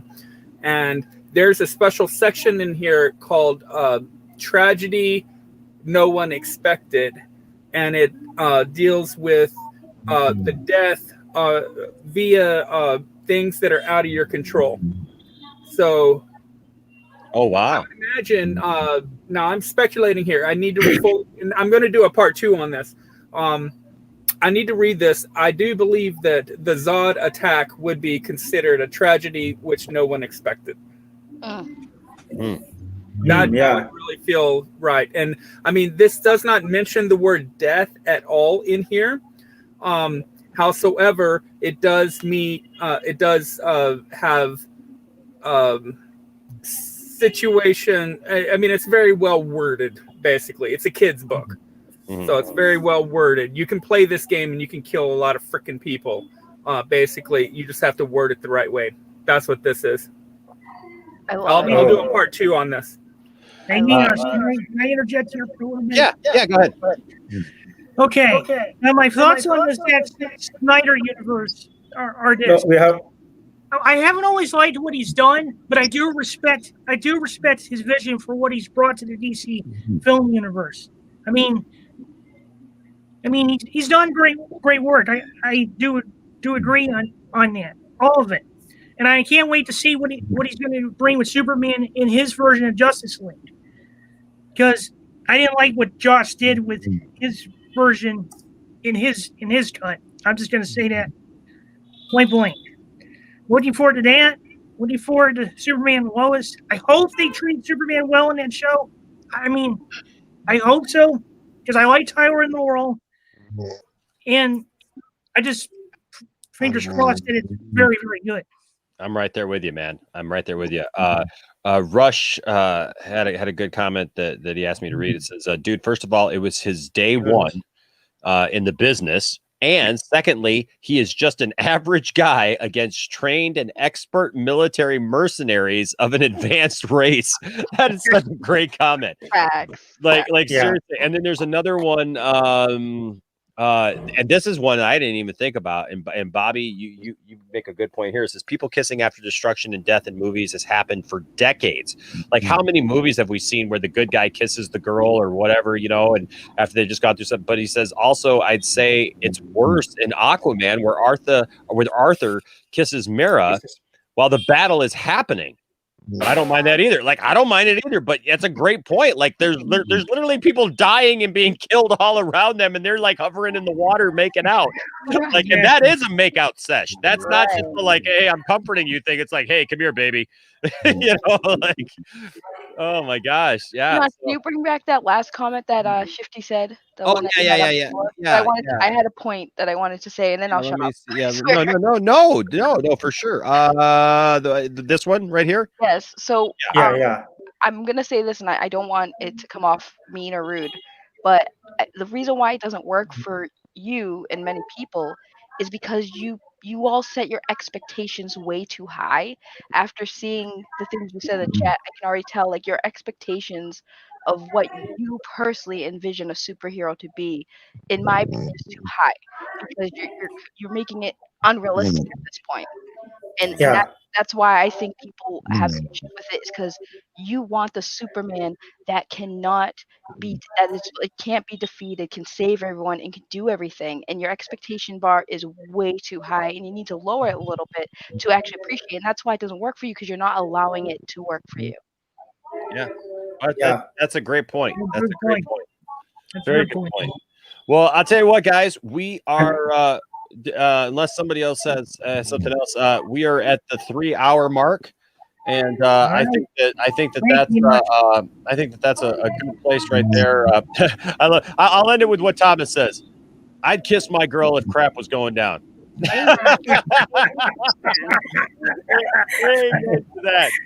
The Richard, you got something there to close out? What you got there, buddy? Yeah. Thank you and everything for being here, whatnot. In 2013, my wife and I were going through a very hard and difficult time, to be described later. She and I rented Man of Steel. I ended up watching it 6 times in a row, back to back.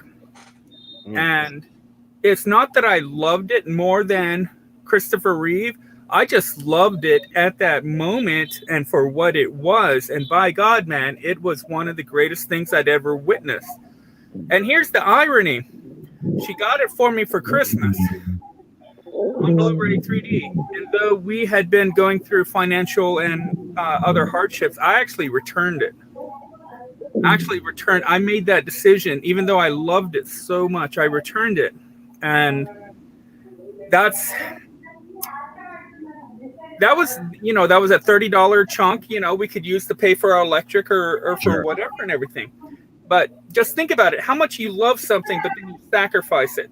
So now let's look at the characters inside the story, how much they love something and then they sacrifice it. Yeah. Great points. Great points all around. So first of all, I want to say a shout out to everybody in the chat. You guys are awesome tonight. Having this conversation. I always love this because we have, especially a night like tonight, where it's, we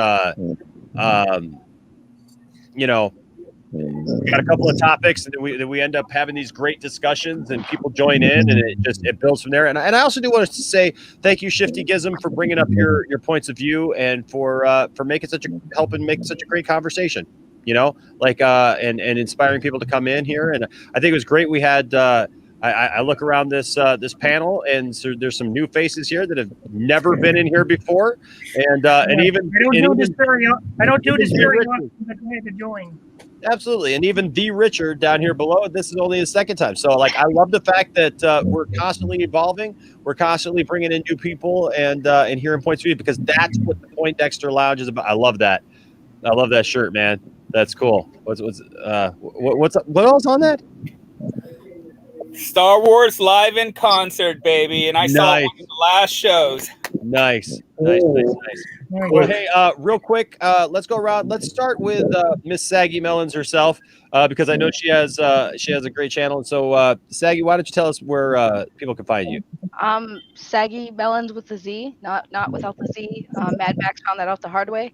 So Saggy Melons with the Z. Make sure you put the Z, otherwise I don't know where it's going to take you. But I basically do gaming and Netflix TV reviews and stuff like that. Yeah. Awesome. We'll do that. Lucifer Morningstar, are you on YouTube at all? You just no, man. I'm just lately that too. I've been these days I've been entering into YouTube and made Twitter account for the Snyder Cut event. That's all, man. Okay. And Ken, do you have a channel? I do, but there's barely anything. All of my videos are from about 5 years ago, so not much there. I have social media. I have Twitter, Facebook, Instagram. I have my own blog that I do reviews for. It's not my Facebook you want. Where can we find that at? Well, just search for my name. That's all you gotta do. Okay. All right. We'll find you. The Richard, where can we find you, sir? Obviously I go by the Richard on Twitter, Facebook. I do have Instagram. I need to get on that. I've got my own YouTube, the Richard 1313. And I've got the Richard's art on Facebook that I need to be working on. And also you can find me on anything PGS, the Burnett Work and all that. All right, awesome. And I've saved the best for last. Tom Hanks Ballsack 69. Where can people find you, sir? Is he alive? No, what's happening? You fell asleep. What's happening, man? That's why I started laughing. I heard snoring and I saw his mic going on. I think he pulled it back. I thought it was a disturbance. I didn't think it was a snoring. I thought it was a dog at first, and I was tripping. What in the world? Can we just leave the stream on with his story? Hold on, I gotta move my mic. Everybody mute. Okay, I'm back. Behold the power of laughter. Boy, you guys kicked me right out with your laughter. No, it's all good. It's all good. It could have been like on Matt Jarbo's thing, though, that he had a guy on one night that fell asleep, and like he just literally left a video of him off to the side up for like a half hour, and then the guy woke up, went into the kitchen to make something to eat, came back in. Fortunately, the guy was fully dressed. Came back in though, and like started talking and everything, and then like realized that he was still on. He's like, "Oh, hey Matt, what's up?" And he's like, "Hey, how you doing, man? You fell asleep?" And he's like, "No, I didn't." He's like, "Dude, we literally just sat here watching you for like a half an hour." I'm like, no, man. Hey, I get it, man. There's nights that I do this show that like I'm like, no, you are the man. No, man. See, I have to congratulate Inosh. You really live in stream, man. Like every time I log in onto YouTube, there will be your live stream. So I can come in, I can chat. Wow, you're really awesome, man. Yeah, you're pretty awesome. But I have a great idea for you. I think instead of ending the stream, we all can leave. You can just blow up Tom's screen and have like a sleep stream, and everyone can donate while he's sleeping. Yeah. No, everyone can just donate while he's sleeping and snoring. Oh, that's great. I don't know if you know what? I would. My only concern is that like YouTube will like hit you for if like nothing happens. Like eventually they'll act like you're spamming or something because like there's nothing going on. I heard about somebody who got like they were showing their dog. But by the way, I am good. By the way, Tom Hanks, Ballsack 69. He. Like, please know, like when you do wake up, if you ever see this one day, if you ever we see love this you, video, man. We love you. This is just it's Oh no my offense, God. bro. the sleeping No offense. Ballsack stream. Oh my We have to goodness. do a ASMR. We have to leave everyone and we have to do a ASMR, This is the snoring best stream ASMR. I've ever done in my entire online. This is great. So, Cylon, what has happened is Tom Hanks Ballsack 69. He fell asleep, and we can't. And he's snoring. Oh. Feels like an angry dog. Oh my gosh! This Feels is like an so angry good. dog. This takes the time that, like I said, Mad Max like fell asleep on Matt Darbo's show with me. We were and he fell asleep. What could be more exciting than somebody falling asleep on your show? This is fantabulous. If he starts talking in tongues, I'm going to church tomorrow. Oh my gosh! I'm going straight to church, dousing myself in holy water, and I don't know what's gonna happen to me. You guys won't see me for a while. This is hilarious. Like You're probably gonna be okay. oh my god! I should just like put this up.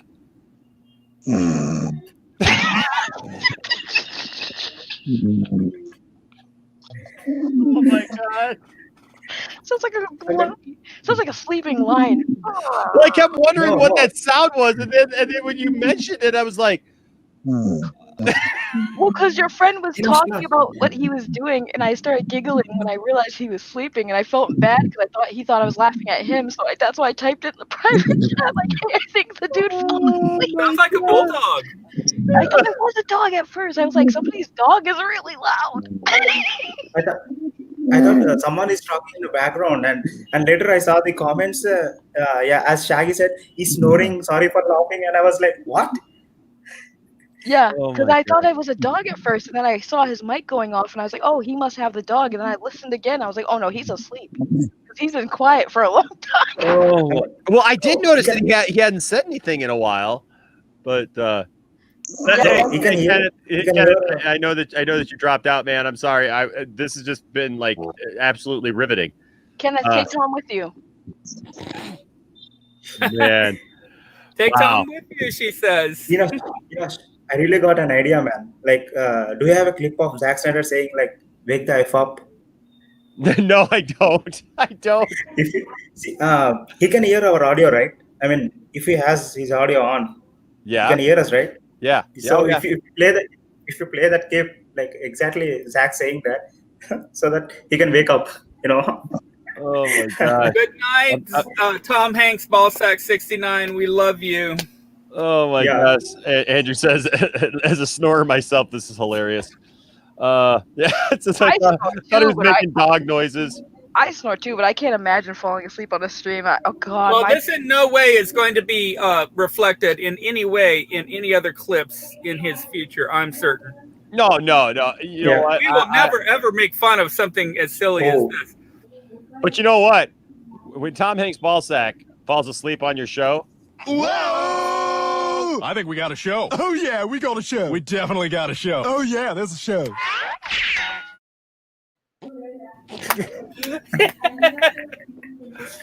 oh, that's the Just thing. saying. Oh my gosh, I don't even know, man. That's too good.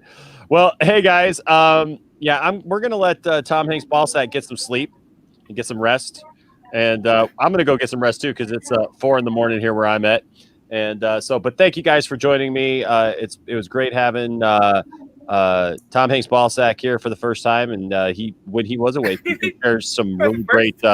He had some really great points of view, and then thank you. He might still be here tomorrow if he might still be here tomorrow. You know what the funny thing is If you need the stream, yes, because guys stick around after like when we shut down the video because the back room will still be awake, and so like we'll see if we can wake him up.